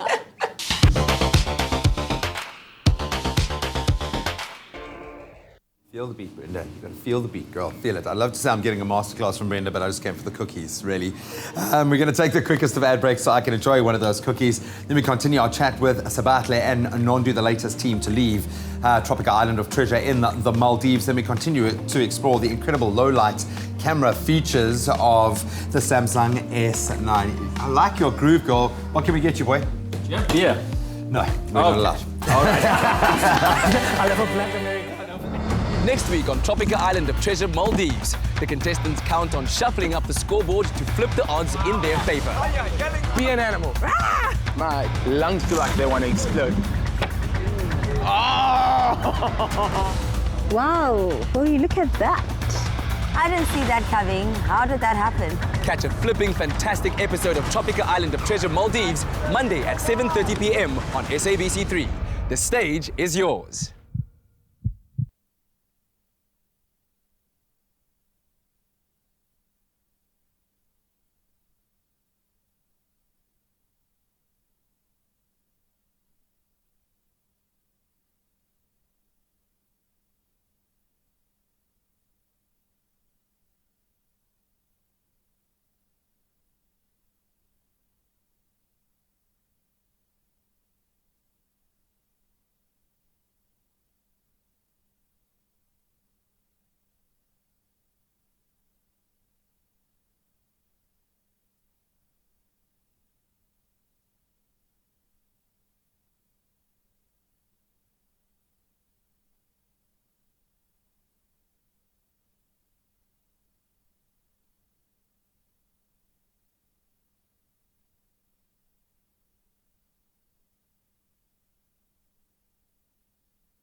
It's my feel-good breakfast show. A very feel-good breakfast show indeed. It's 8 o'clock on the button. Let's get back into our news headlines. In the national news this morning, Reserve Bank Governor Lesetja Kganyago has announced a repo rate cut of 25 basis points amid an evenly balanced inflation outlook and somewhat better economic growth forecasts. Kganyago was speaking after a three-day meeting of the Monetary Policy Committee. The rate cut means that the prime lending rate will drop to 10%. Economists say many factors counted in favor of a rate cut. Political, budget, rating downgrading and transitional risks are not there anymore, as well as a host of other things that may impact on the rand. International Relations Minister Lindiwe Sisulu will travel to Lesotho after Easter to personally apologize to King Letsie III for the treatment he received at a border post between Lesotho and South Africa. Lesotho Minister of Foreign Affairs Lesego Makgoti earlier said the king's vehicles had been searched while he was held for an hour at the border. It's alleged that border officials have deliberately slowed down service and Lesotho passports have been destroyed. Makgothi says South African Home Affairs Minister Malusi Gigaba will assess the situation soon. Now moving further abroad, China said yesterday North Korean leader Kim Jong-un had pledged to denuclearize the Korean peninsula. The pledge was made during his historic meeting in Beijing with President Xi Jinping, who promised China would uphold its friendship with its isolated neighbor. After 2 days of speculation, China and North Korea both confirmed that Kim had visited Beijing and met Xi. The trip was Kim's first abroad since he assumed power in 2011. Analysts believe it was in preparation for upcoming summits with South Korea and the United States. And then finally, the Southern African Development Community yesterday said it was gearing up to support the holding of highly anticipated presidential elections in its member states, Zimbabwe and the Democratic Republic of the Congo. At the conclusion of a SADC Council of Ministers Summit in Pretoria, Executive Secretary of the Regional Bloc, Dr. Stegemena Lawrence Tax, said much needed support will be afforded to the two nations. Advanced observer missions had already visited Harare and Kinshasa. Well, that was your 8 o'clock news update. Let's get a final look at what's happening in the world of sport with Graham.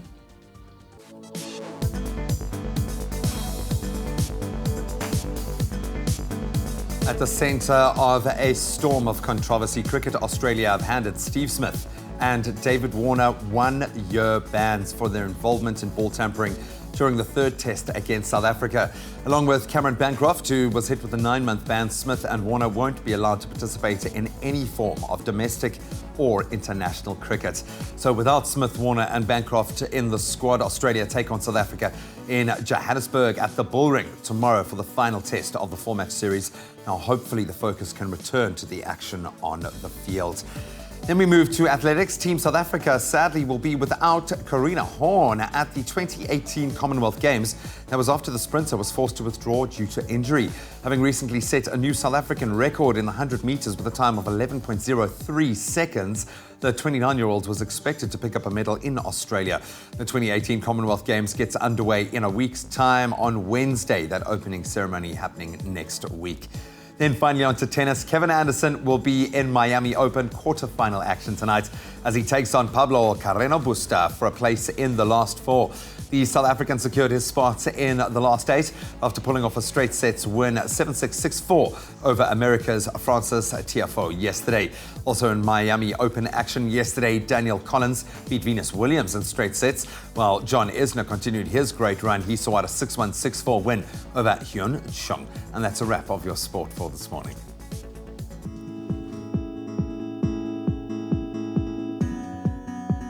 Well, let's take one final look at your temperatures for today. And it seems like the northeastern parts of the country can experience warm conditions, while along the coast, much needed rain is expected to bring with it some cool temperatures. Polokwane, let's look at your temperatures first, starting off on 15 with a high of 28. Sunny conditions in Mbombela, 15, 31. Pretoria, 14, 28. Johannesburg, 13 with a high of 26. Partly cloudy conditions in Mahikeng, 16 with a high of 28. Klerksdorp 14, 29, Kimberley 17, reaching a high of 30. If you're in Bloemfontein, 14 is your minimum, 27 your maximum. Richards Bay 21 with a high of 33. If you're in Pietermaritzburg, 16, 32. Durban, my apologies, 23 with a high of 30. Mthatha 16, 29. East London 19 with a high of 25.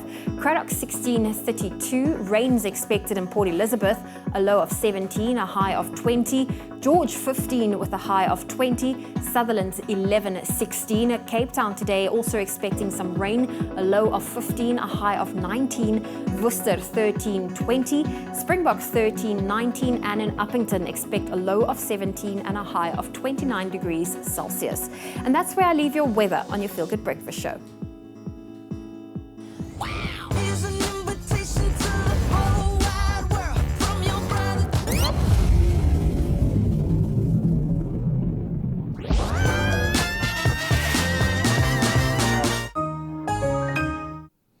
Presenter Search on 3 is back and proudly brought to you by McAfee and Capitec. And of course, if you want to be a TV presenter and you want to find yourself standing next to either us or on Afternoon Express or Top Billing, all you have to do is make sure that you're available on either the 7th or the 8th of April at DHL Newlands Rugby Stadium. Now, the gates are going to be opening at 8 a.m. and all you have to do is register at the gate and make sure that you prepare a 15-second link. Of course, making sure you show yourself off and introduce yourself in the best way possible in order to wow those judges. For more information, all you have to do is head to presentersearchon3.com for more information. But now is the time. If you want to be a TV presenter, Presenter Search on 3 is for you.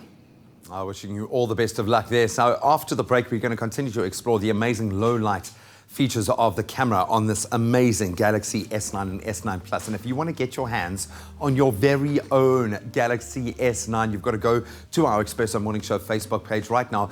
Look for the Samsung post and you'll get all of the details there. We've given 2 away already this week. Make sure that you're our next winner.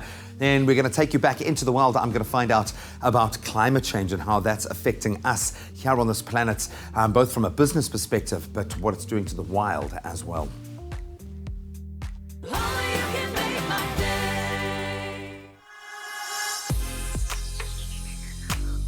Presenter Search on 3 is searching for South Africa's newest and hottest TV presenters and SABC3 brand ambassadors.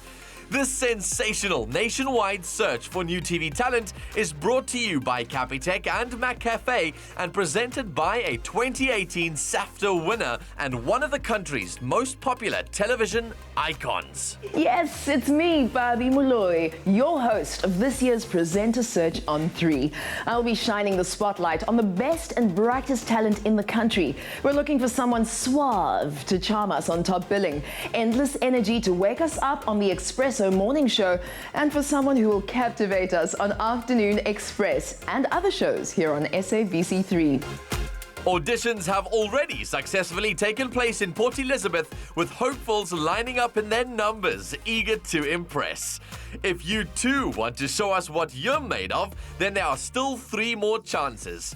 Cape Town on Saturday the 7th and Sunday the 8th of April at the Newlands Rugby Stadium. Durban on Saturday the 14th and Sunday the 15th of April at the Durban Exhibition Centre. And Johannesburg on Friday the 20th, Saturday the 21st and Sunday the 22nd of April at the Wanderers Cricket Stadium. Doors open at 8 a.m. and registration opens at 9. Our team will provide you with an entry form and guide you through the process. Come prepared with a 10 to 15 second presenter link that introduces you to the judges and to the world. This is your chance to shine.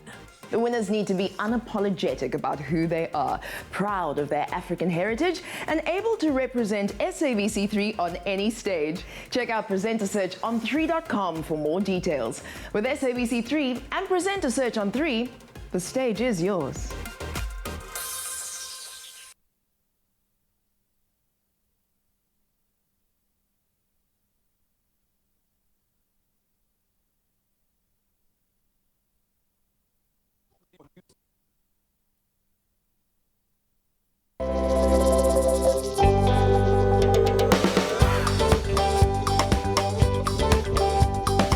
So we recently reported on a new study.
It's my feel-good breakfast show.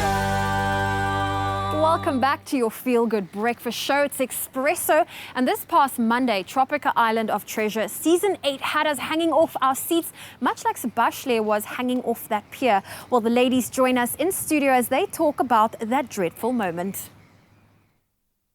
Well, back on the couch, we have Tropical Island of Treasure Team Blue, who sadly left the island this past Monday. And it was a double slender twist episode, that was for sure. So, Bartley and Nondu, thank you very much for joining us once again, man.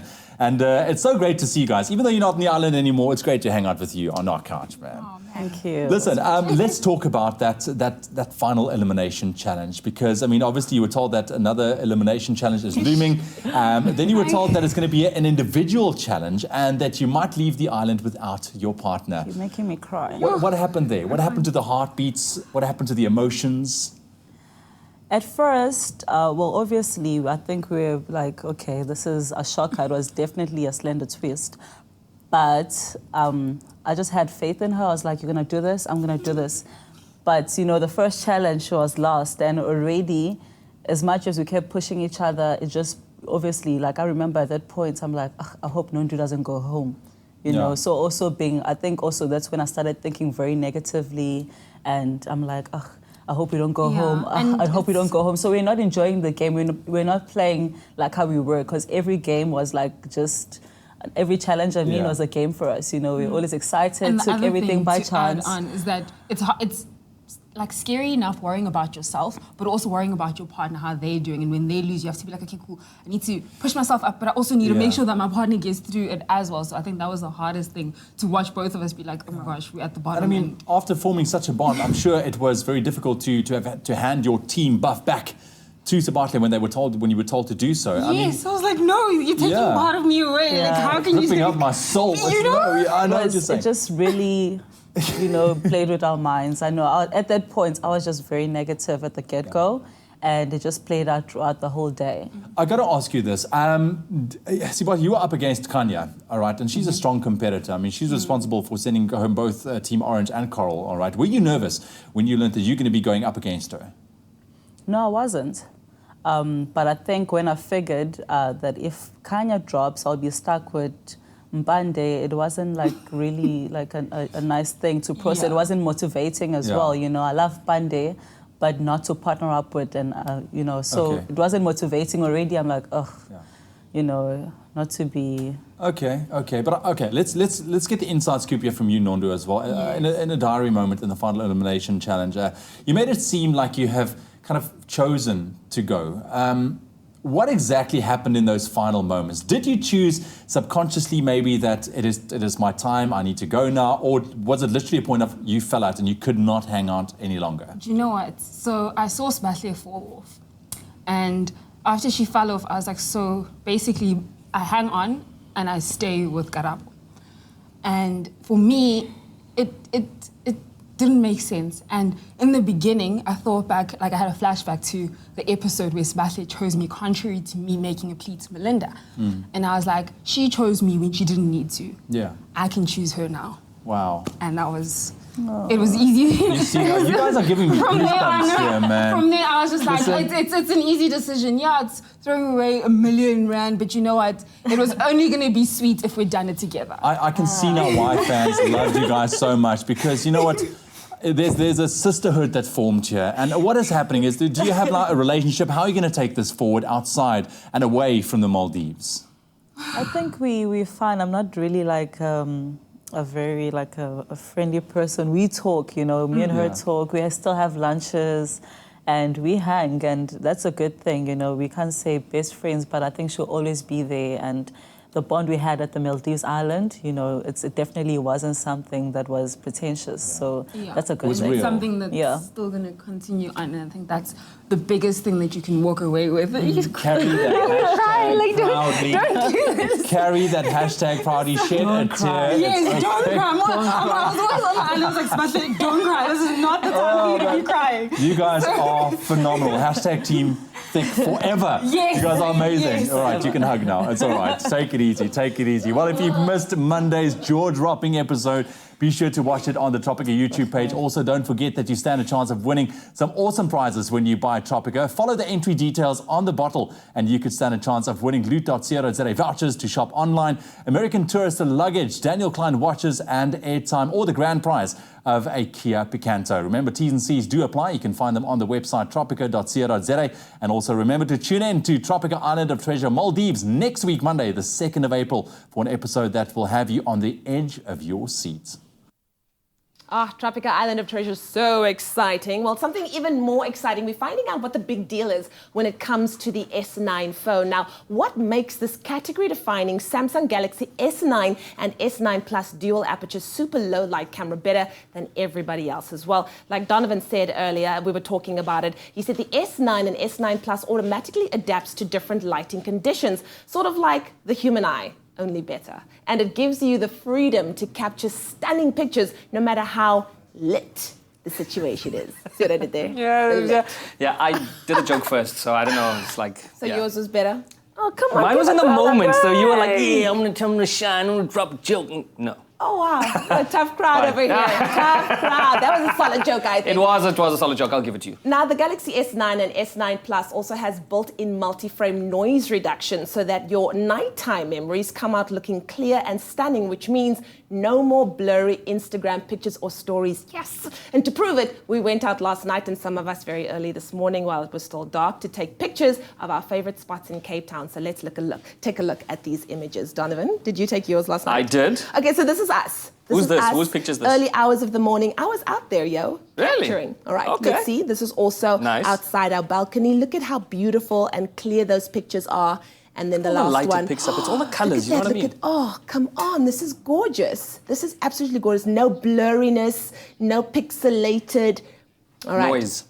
Okay, so this is what it could have looked like. That is with the S9. Yeah. And this is with somebody else's camera on set. Look at the difference. Lucian, already. I think this was Lucian's Definition. camera. Is that Lucian's camera? This is Lucian's camera, the blurry one. Yo, Lucian's camera runs on paraffin. That's what Oh my word. All right, so that's basically what it's all about. And I mean, it looked absolutely amazing. But where are some of your favorite spots around the country? Because we all embrace the nightlife as artists and entertainers that you think this camera would take some really amazing pictures of. I don't even think it's about around the country. Personally, I like the urban setting. So deep in the city. So last night I just went straight into the city because you get so many different textures. Number one, weird light coming from everywhere. And once everything goes dark, the whole city looks completely different. You know what I mean? So, I mean, this place is down the road actually, but nobody will know it exists. And the reason I found it was just because of the different colors in the windows, you know? So you get the oranges, the blues, the strong reflection that came through. I think it's a hotel, if I'm not mistaken, or an apartment block. I think it's an apartment. Yeah, an apartment block. This is also down the road. And what I liked about this is it didn't, this doesn't even look like Cape Town. It doesn't. It's got those Tokyo, I Japan, know, it's got that little vibe China with the vibes, fluorescent yeah. lights. But I mean, just the colorway is just amazing in the reflections over here.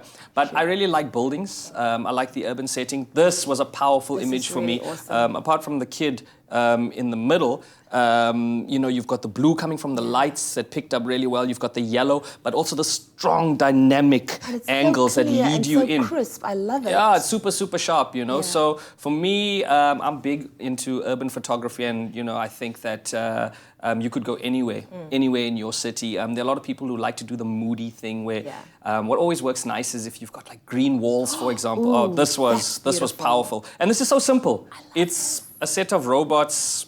You know, outside, I think this is a shopping mall, for example, so you get all of that light spilling out and reflecting on the floor. It's weird. When you look at it through the phone screen, you could, I mean, just looking at it with your, you know, normal eye, just looks normal, you know, but put it on that camera or just kind of crop it or frame that one little section, it just brings out the magic. So Levels. Yeah, urban city. Levels. Love it, love it. Thank you so much, Donovan. Thank you you. win the award for best photography. Yes. By a phone. Well, you can send us your suggestions on the Expresso Show Facebook post using hashtag #GetOnTheS9 Express and send us some of your pictures if you have them, and we'll feature them live on the show just like we did with Donovan's. Even better, if you send us your suggestions, you could end up winning a brand new Samsung Galaxy S9 worth 18,000 Rand of your very own. That's right, winning is as easy as sending us your suggestion of a moment that you would like to capture. Go enter now. Otherwise, the next best thing is to go out and get a Samsung Galaxy S9 for yourself and explore how the dual aperture super low light camera makes all the nighttime shots look brilliant in the dark. Here's an invitation to the whole wide world. From your brother to your sister to your best friend's girl. Don't bring that bad day with ya.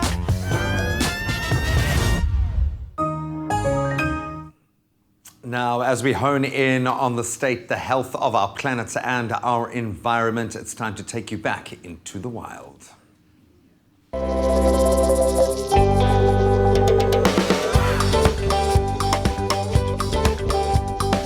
So we recently reported on a new study by the World Wildlife Fund that painted a pretty grim picture, to speak plainly, of what the world might look like by the end of the century if something is not done to combat climate change. Now, many species of plants and animals might become extinct. In fact, we're seeing it happening as we speak, and the effects are already starting to be felt in our own very protected wildlife areas here on South African soil and Southern Africa, all over the continent.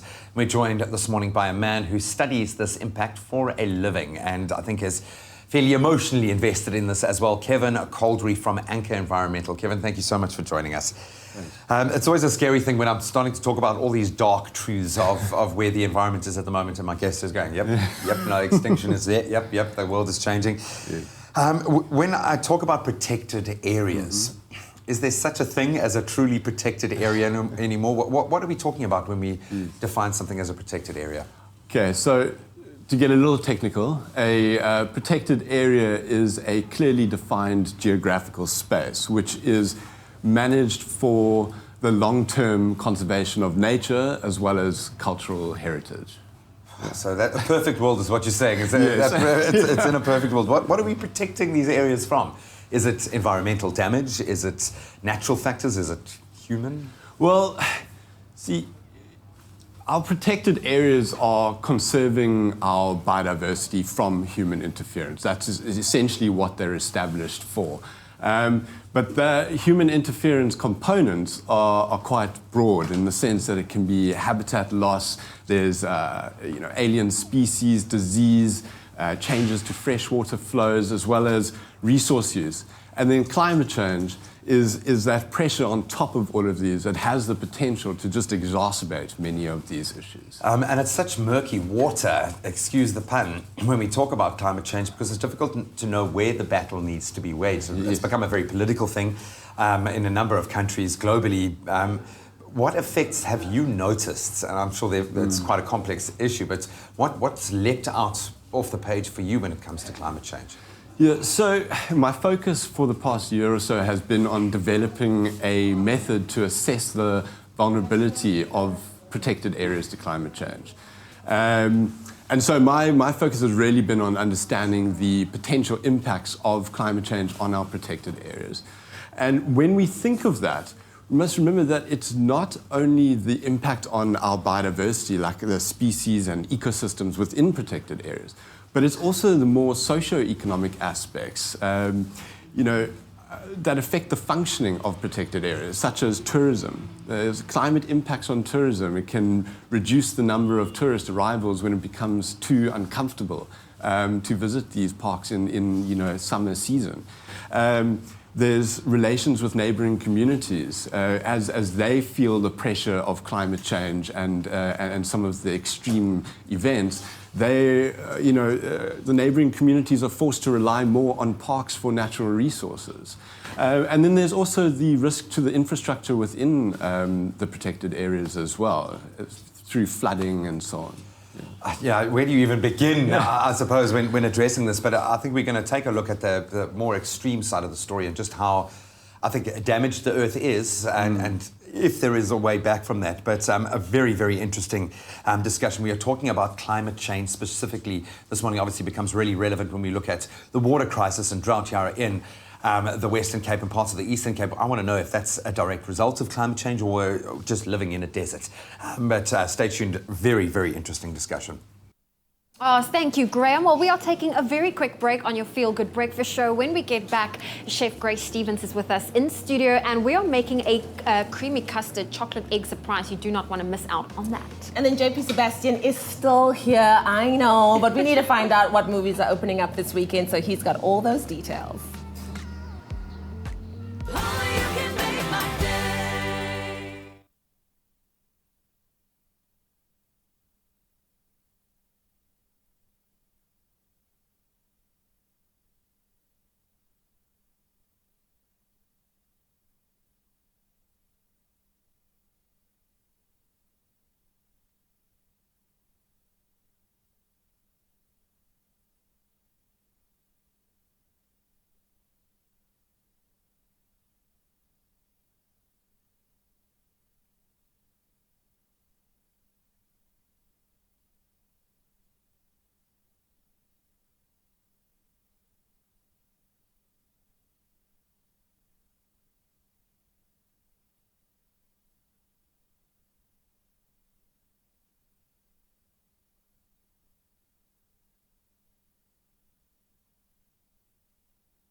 It's my Feel Good Breakfast Show. Welcome back. You're live with Expresso. Thank you so much for joining us for the second and final hour of the show. Let's head back into the wild.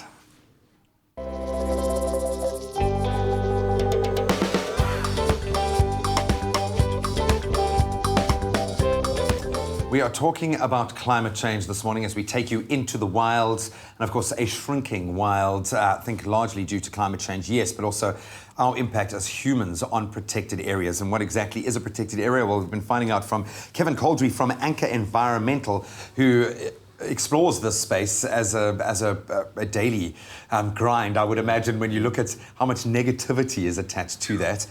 Are we in a crisis mode when we look at climate change globally? Should we believe Donald Trump, or should we believe what seems to be jumping out at us? How bad is the situation?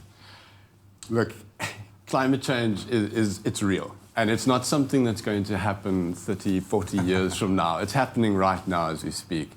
As I mentioned, my focus has largely been in the protected area space and really looking at South Africa's protected areas. But if I look at the Richtersveld National Park, in looking at sort of 2016 figures, the Richtersveld has already experienced the climate change that was predicted for 2030, with 2 or 3 degrees Celsius increase at the moment. So it's very difficult to listen to the likes of Trump and so on denying the fact that it exists when it's happening all around us. Well, I think this is the unfortunate reality, and we've seen it with the water crisis, where these things have become political, and understandably so, where humans meet nature. It's not just a simple kind of battlefield. It's going to be complex. There's going to be a socio-economic element through that. Talking about water specifically, last week was World Water Day. And obviously that's a massive topic here. I cannot believe, and I say it with a huge amount of pride, how far South Africans have come, how far Cape Townians have come. Moving down to up to 25 litres of water a day is an amazing thing. Nowhere else, no other city in the world has been able to come close to that. I think the previous record was 50, but there is still this sense of panic. How does climate change affect our water? Are we becoming a desert here? Is this drought going to last forever? How do you see the water side of the... Yeah. So when it comes to water, remember that the climate change is going to vary across the country. So some areas of the country are set to receive more water, while other areas are set to receive less. So it's difficult to say specifically that from a country perspective, this is what's going to happen. But Generally speaking, we can say that the more western regions of the country are likely to experience a drier climate, while the eastern side and some of the northern parts are actually expected to experience slightly wetter climate. But the one thing we can say with some certainty is that the rainfall is going to become more variable across the country. And this often leads to extreme climatic events like flooding and droughts, which is something that we can expect to happen more often. And of course, with the soil, what's happened to that land after droughts, and then the flooding becomes that much more extreme. Well, you handled that like a politician, by the way. That was a very good answer there.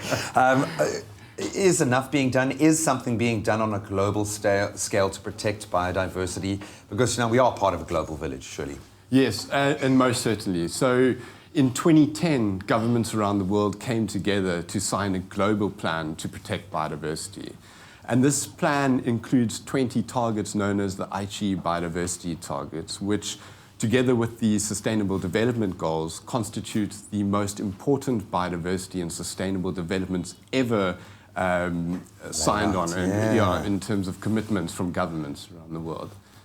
So something is being done. I absolutely love that. Well, we're going to talk about what we can do as South Africans, maybe South African companies. I don't know where we need to begin with that, but we are talking about climate change and how it's affecting us here in South Africa and our protected areas. We'll continue the discussion with Kevin in just a moment. Well, Easter is around the corner, and with it comes treats galore. And we all know that kids adore Easter eggs. But what about a whole family fun activity for some homemade Easter eggs filled with creamy Clover Classic custard? It's taking Easter and family time to a whole new level, and that's exactly what we're going to be making with our Clover Classic custard chocolate egg surprise. Now, this easy, fun, and edible DIY project will be, will add a touch of Easter cheer to the home. Plus, it is the perfect project to do and get the kids involved, and something fun to do with the whole family. And trust me, you will want to eat the whole batch. We have Grace Stevens and her son Simon. We're in the kitchen, and we're going to be building our own Clover Classic Easter egg surprises. Yes. Haha. Are they going to look so pretty? They are going to look pretty. So I think this just brings out your creativity. There's no wrong way to do it. No, and I think it's such an easy project. So Grace, where do we start? Do we fill the eggs first and then decorate? Or do we decorate? I think if your kid is a little bit older, you can fill them beforehand because then you won't mess up all the painting. Yeah. But if they are younger, then you will need to do it afterwards once they're dry. But when they're dry, I mean, look at this. They're easy to handle once they're dry. So they're really, really cool. Okay. So let's save the egg. Rolling eggs is not good. There we go. So let's fill these ones first while Simon gets cracking on this one. Okay. Do you want to help Leanne do that? I want to see your artistic creativity. So you put your Clover custard in here. Not too much. Don't overfill your bag. That's a good tip for you. Go. Okie dokes. I'm going to let go. Should I? No, don't let go yet.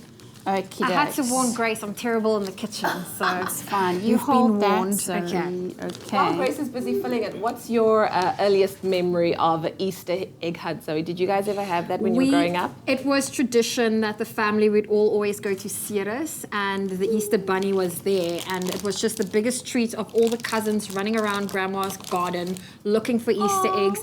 And there was always that one egg we couldn't find, so there was always an odd number. The one kid that didn't get an egg.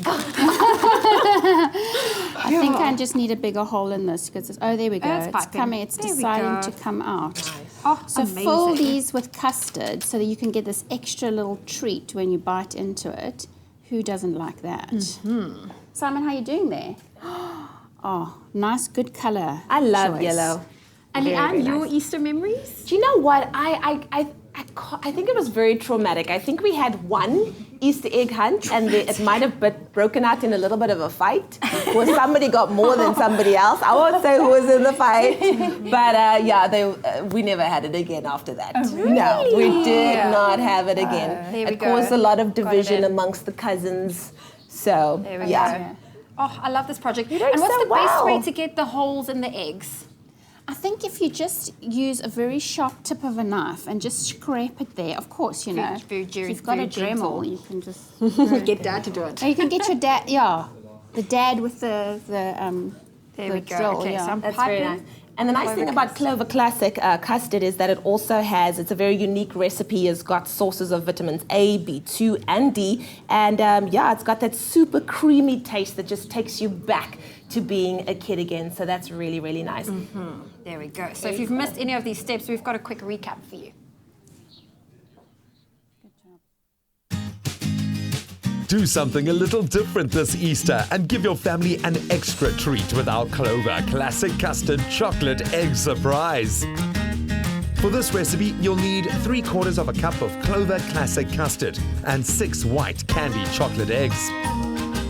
Using a metal skewer, carefully pierce a small hole into the top of each chocolate egg. Next, fill a piping bag with Clover Classic Custard. Using a thin nozzle, fill each chocolate egg with custard. Keep going until you've filled all 6 eggs. Serve as is or get your kids involved to decorate them with food coloring. The festivities of Easter are just around the corner, so why not try this delicious and easy to make edible DIY project with Clover Classic Custard. Made with love by Clover. Look at Simon's yellow egg. That's pretty cool. Oh, that is pretty. So basically, all you're going to need for this recipe is 6 white candy chocolate eggs and then the pièce de résistance, which is the Clover Classic Custard. And obviously some edible paint to There we decorate go. them. Very there cool. we go. Well, thank you so much, Grace. Thank you, Simon. You did good. Hey? Sounds like, don't touch my Always great having you, Grace. Thank you so much for joining us. Oh, thanks for Easter having plans? me. Oh, this year quite quiet. We've booked a table at a nice restaurant, neighborhood restaurant. Lovely. So my head is not going to be in the oven. Okay. This Guys, year enjoy is a the long Can I just say, I weekend. did chop 10 onions for pickled fish yesterday, so my fingers might be still oniony, but don't smell. Clover Classic, the creamy taste that takes you back, made with love by Clover. Made with love by Clover. From that deliciousness, let's continue our rather sobering chat as we head back into the wild.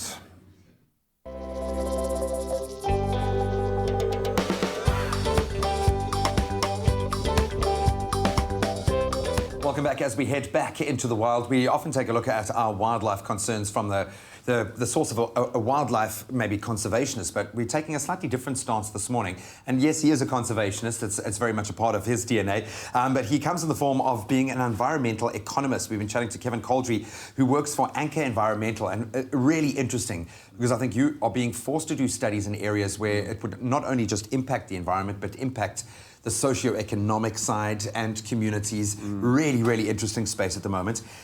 When we look at climate change, what can we actually do about it? What is being done in South Africa? What do you advise your clients, people who come to you, to do about climate change?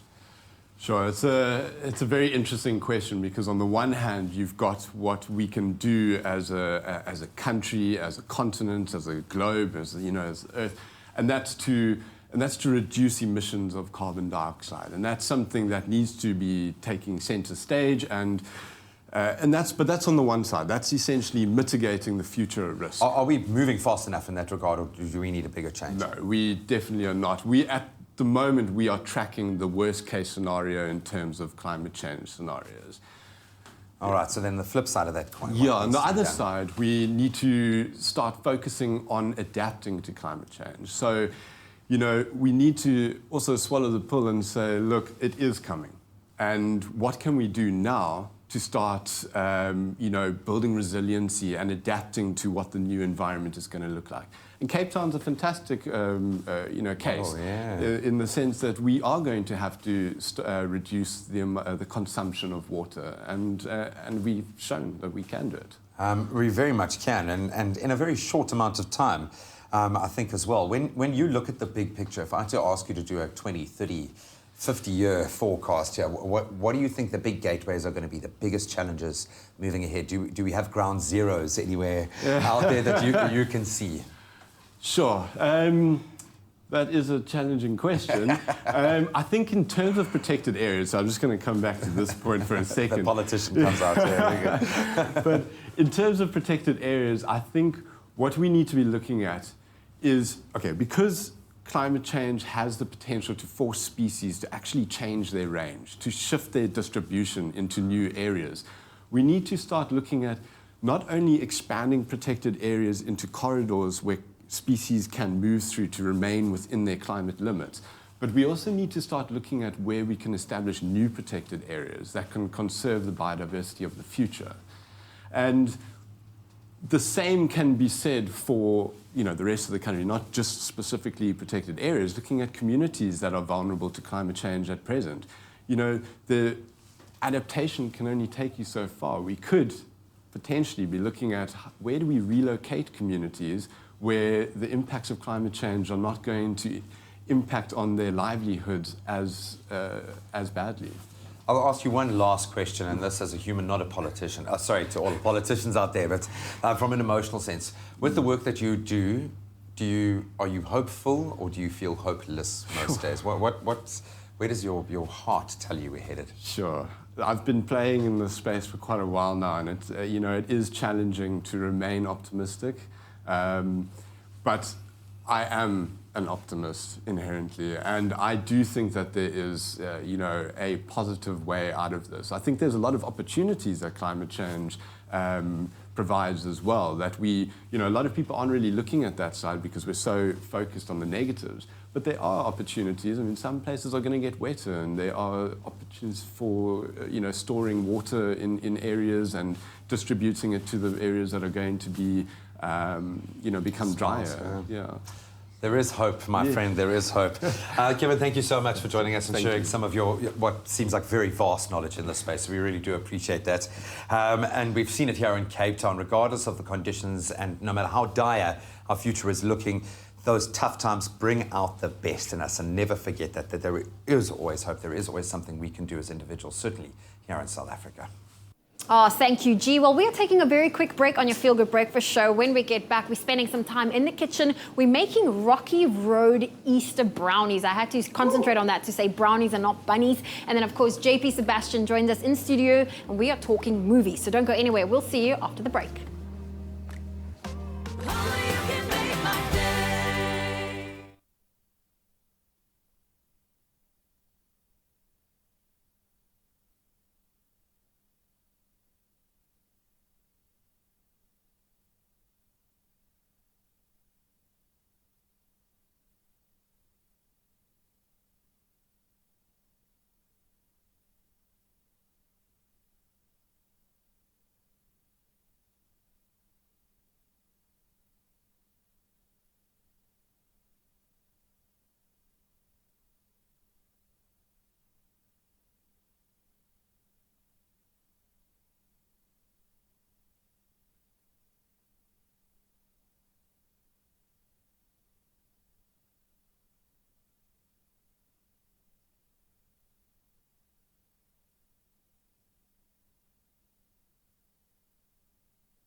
It's my Feel Good Breakfast Show.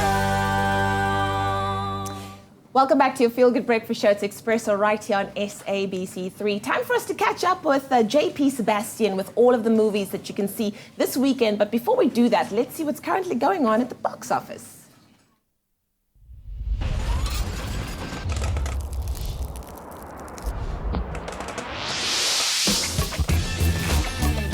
Week 6 in Panther's Claw is now the biggest superhero movie in US box office history, years essays.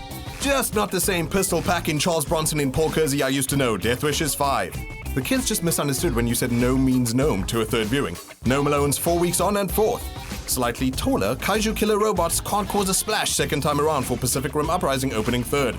Not intimidating, Alicia Vikander's only an Oscar-winner ballerina and now 5 kilos more muscle for Tomb Raider, still 2nd. And 14 billion rand says now even Killmonger would just have to see it. Black Panther's 1st.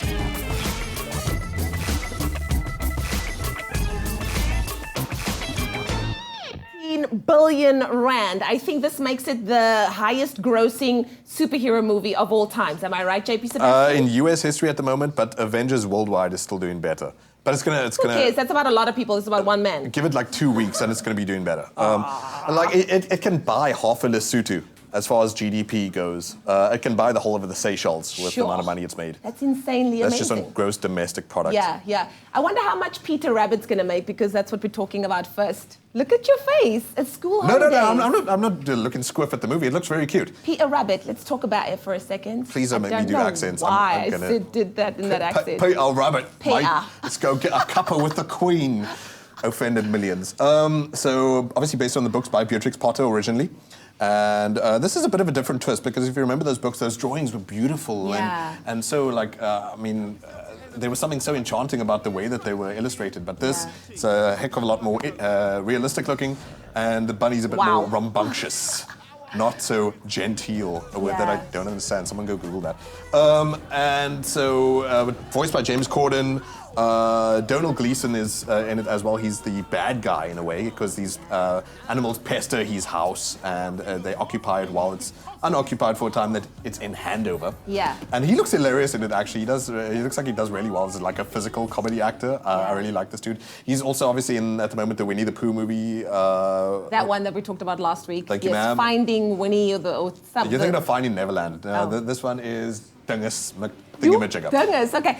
Do you know what this reminds me of? Remember when we were younger on I don't know... Old people. What channel it was. They used to have those rabbits and that song, Bright Eyes. Oh, burning like fire. And then the rabbit died in the end and I was just like... Spoiler alert. Yes. Oh, okay, no, let's move on. We don't want to spoil anything. No, All right. No, Graham's right. You're talking about Watership Down. I was traumatized It as a was. child. No, but this one's totally a lot more fun. I mean, the rabbit twerks at one point. Okay, What more we could you loved want? working rabbits. Let's see if we like the next one, Leisure Seeker. Leisure Seeker Helen is... Mirren. Helen Mirren is also in the moment in Winchester, which I'll talk more about in the moment. And Donald Sutherland, who is a lot more of a cute grandpa in this compared to what we've seen him in recently. It was like Hunger Games, where he was a bad dude. the bad guy. But in this, an elderly couple decides to go rebellious, and they're like, let's go on a road trip.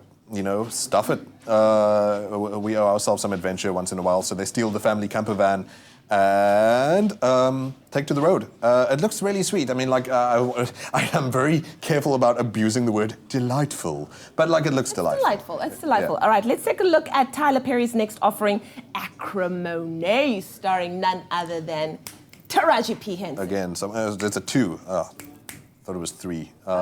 Too much sauce. Tyler Perry. What's her name? Taraji P. Henson. Shame. This lady can't catch a break. Cookie all over again. She can't catch a break. She's got no chill. I mean, she was just getting vuss on someone there. We just saw. But so the story being, man be cheating, lady be beastin', feeding. Okay. I don't know. I'm making up words now. But it's a revenge dingus. Stop saying dingus. It's a revenge story. Where a guy who she's been with for 18 years is unfaithful. And she goes... You gonna learn. She goes a bit crazy against him. So a lot of people like her in that role, but she's so dynamic. She's been in Hidden Figures. She was great in Hustle and Flow. She's also Proud Mary. Which obviously didn't do as well recently, which is not her fault. But I really wish she wasn't typecast as crazy black lady I would like her just to be in like a light-hearted romantic comedy. as a human. You know? But you know, if once in a while you want to see something that's a bit more sassy and with you know an edge of violence to it. Let's take a look at Winchester. Winchester I spoke about on Tuesday in review, but I'll just give you the preview here. So it is actually based around a true story, this horror that it is. Obviously the spookies aren't real necessarily, but the Winchester Rifle Company is a weapons manufacturer for 200 years in the United States. The heir to the Winchester throne was, is played by Helen Mirren in this, and she believes that she's haunted by the ghosts of everyone who's died by gun violence in America. And so she builds this mansion where she recreates the scenes of death for each of these people who haunt her. And so this mansion, I think in real life it has like over 40 rooms in it. Wow. At the time that she was alive, they would just build in 24 hours a day, trying to solve these troubled spirits and allow them to pass on to the year after. So she has to go through the psychological screening to see if she can still carry this company forward, or if she's just going a bit psycho. The shareholders are trying to boot her out because she has regrets about overseeing a company which we should, all be ashamed of. Less gun companies, please. So Winchester, if you like horrors, not the best one out there at the moment. I'd say rather go watch Marrowbone. And there's definitely stuff coming out next week. Give this one a miss. It's about that Marrowbone life, but you can definitely go check out all of these movies. They are opening up this weekend. There's something in there for everybody, just like currently what's happening in the kitchen. There's some Easter egg Rocky Road treats and delights for everyone. Treats and delights indeed. Gracie Poo, we love it when you come to studios. You know why? Because then you leave plates of deliciousness like this. Yes. Easter is all about using Easter eggs we now know in ingenious ways. So you've got a beautiful little marshmallow egg chopped up, about to be recreated, reborn, along with, I'm sure we're going to add our Clover Classic Custard once we're done. But we are making Rocky Road Easter brownies. Boom! Yes. Oh, it looks so they are good. going to be amazing. So all right, so where do we begin? With lots of sugar. Because brownies are just cake with too much sugar in it, and if you put too much sugar in a cake recipe, it won't set, and that's how Is you that get how they discovered brownie? gooiness. But that's the prerequisite for a brownie. You want a little bit of crunch on top, but you want the gooiness You and the want soft gooiness. squishiness. Yeah, so when you test them out of the oven, when you put your tester in, it must come out with a little bit of gooiness Goo on the on back. it. So just that you know that they are not going to be nice and gooey. So I've got 3 3 eggs and all my sugar in there. And then I'm just going to put that on until they're nicely whipped up, until they're nice and pale. So now you can do my chocolates. Okay. And melted Butter. butter. I'm just going to use Lots of nice melted butter. Some syrup for extra gooiness. I tell you, this does make a difference. So this makes them extra gooey. Gooey, and it's not just for the sweetness, it's for the gooiness. It's for the gooiness, yes. And then some vanilla extract. Nice. Because chocolate and vanilla are best friends. And presumably this chocolate we did of a Bain Marie type vibe. Yes, you can. It's melted very, very slowly, melted in the microwave. So I always do it like 10 seconds at a time in the microwave. So this looks good over here. And so I've got my cocoa and my flour in there.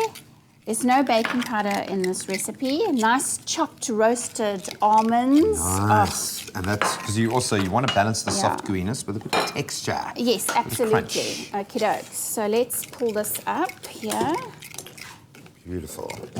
Okie dokes. Just want to So you toss that in there and there. spoonfuls. Can I just pour it all in? Yeah, put it all in. Every single ingredient tastes delicious, so put them together and they're just going to blow your mind. Oh man, the sum of its parts. Yeah. There we go. Okie dokes. Give that a For the quick tasting. whip up. This is a one bowl kind of wonder. Yeah, this is unbelievably Yeah. simple and quick. And then you put that in here and mix dry. it until it's all together. Out of your way. And then you bake this at 160. So when we bake with chocolate, we've got to bake it nice and low and slow for about 45 minutes. When you put your skewer in to test, don't put it in the middle, about 2/3 of the way in. And then when it comes in, it's got to have a little bit Of of the gooey cakey kind of residue on it, yeah. You can tell if it's too gooey or if it's actually just done, but it's just sticky, because you want it to be nice and sticky. Oh, And that then looks while it's delicious already. hot, You throw some more eggs on top, chopped up eggs, and some more almonds on top. Oh, and that gives us our beautiful crunchy top with also a beautiful that gives aesthetic you- as well. yeah. So the keyword here is treat to 33728. We can help you create these majestic Easter brownies. Look at that. Please leave a little bit of mixture in there just for Zoe because she loves it so does she? much. Oh, Okay, there we go. that is Zoe, amazing. some Just for extra you, for hun. you. Again, that keyword treat to 33728. Grace, you are a genius. I'm going to tuck into one of these. We're going to take the quickest of our ad breaks. We'll see you in a sec. Yeah, man. Clover Classic, the creamy taste that takes you back. Made with love by Clover. Made with love by Clover.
It's my feel-good breakfast show. Wow. Here's an invitation to the whole wide world. From your brother to your sister to your best friend's girl. Don't bring that bad day with ya.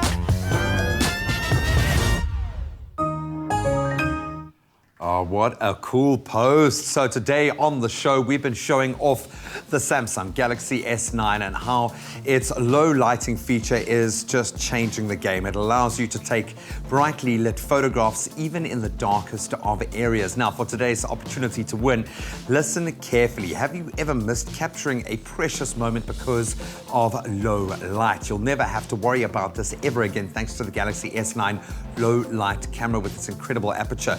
Now, you could capture the perfect sunset, your best friend dancing under the disco ball, or even a bustling city landscape at night. And we wanted you to enter our competition to win your very own Samsung Galaxy S9 by going to our Expresso Morning Show Facebook page, to the Samsung post, and giving us how you would use the S9 to create the perfect photo in low light conditions. So I'm going to go through a couple of great options here. Pranell Governor saying, I'm an electrical appreciate, and I've been dying to capture some amazing pictures on some of the beautiful sites I've been to.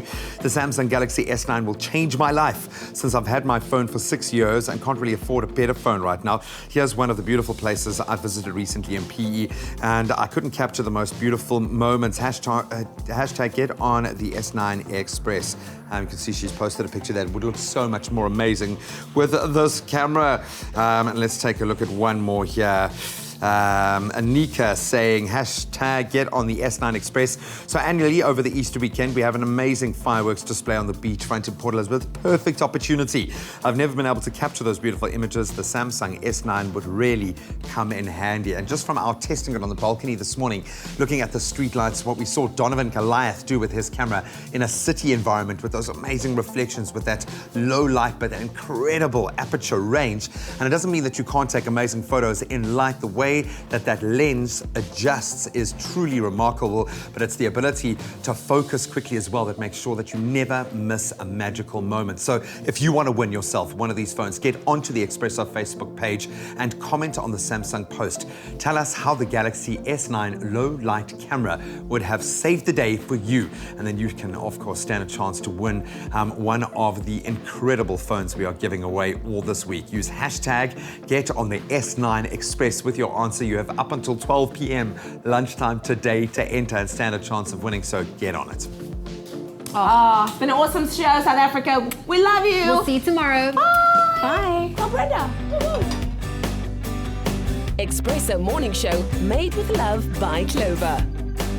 Another feel-good production.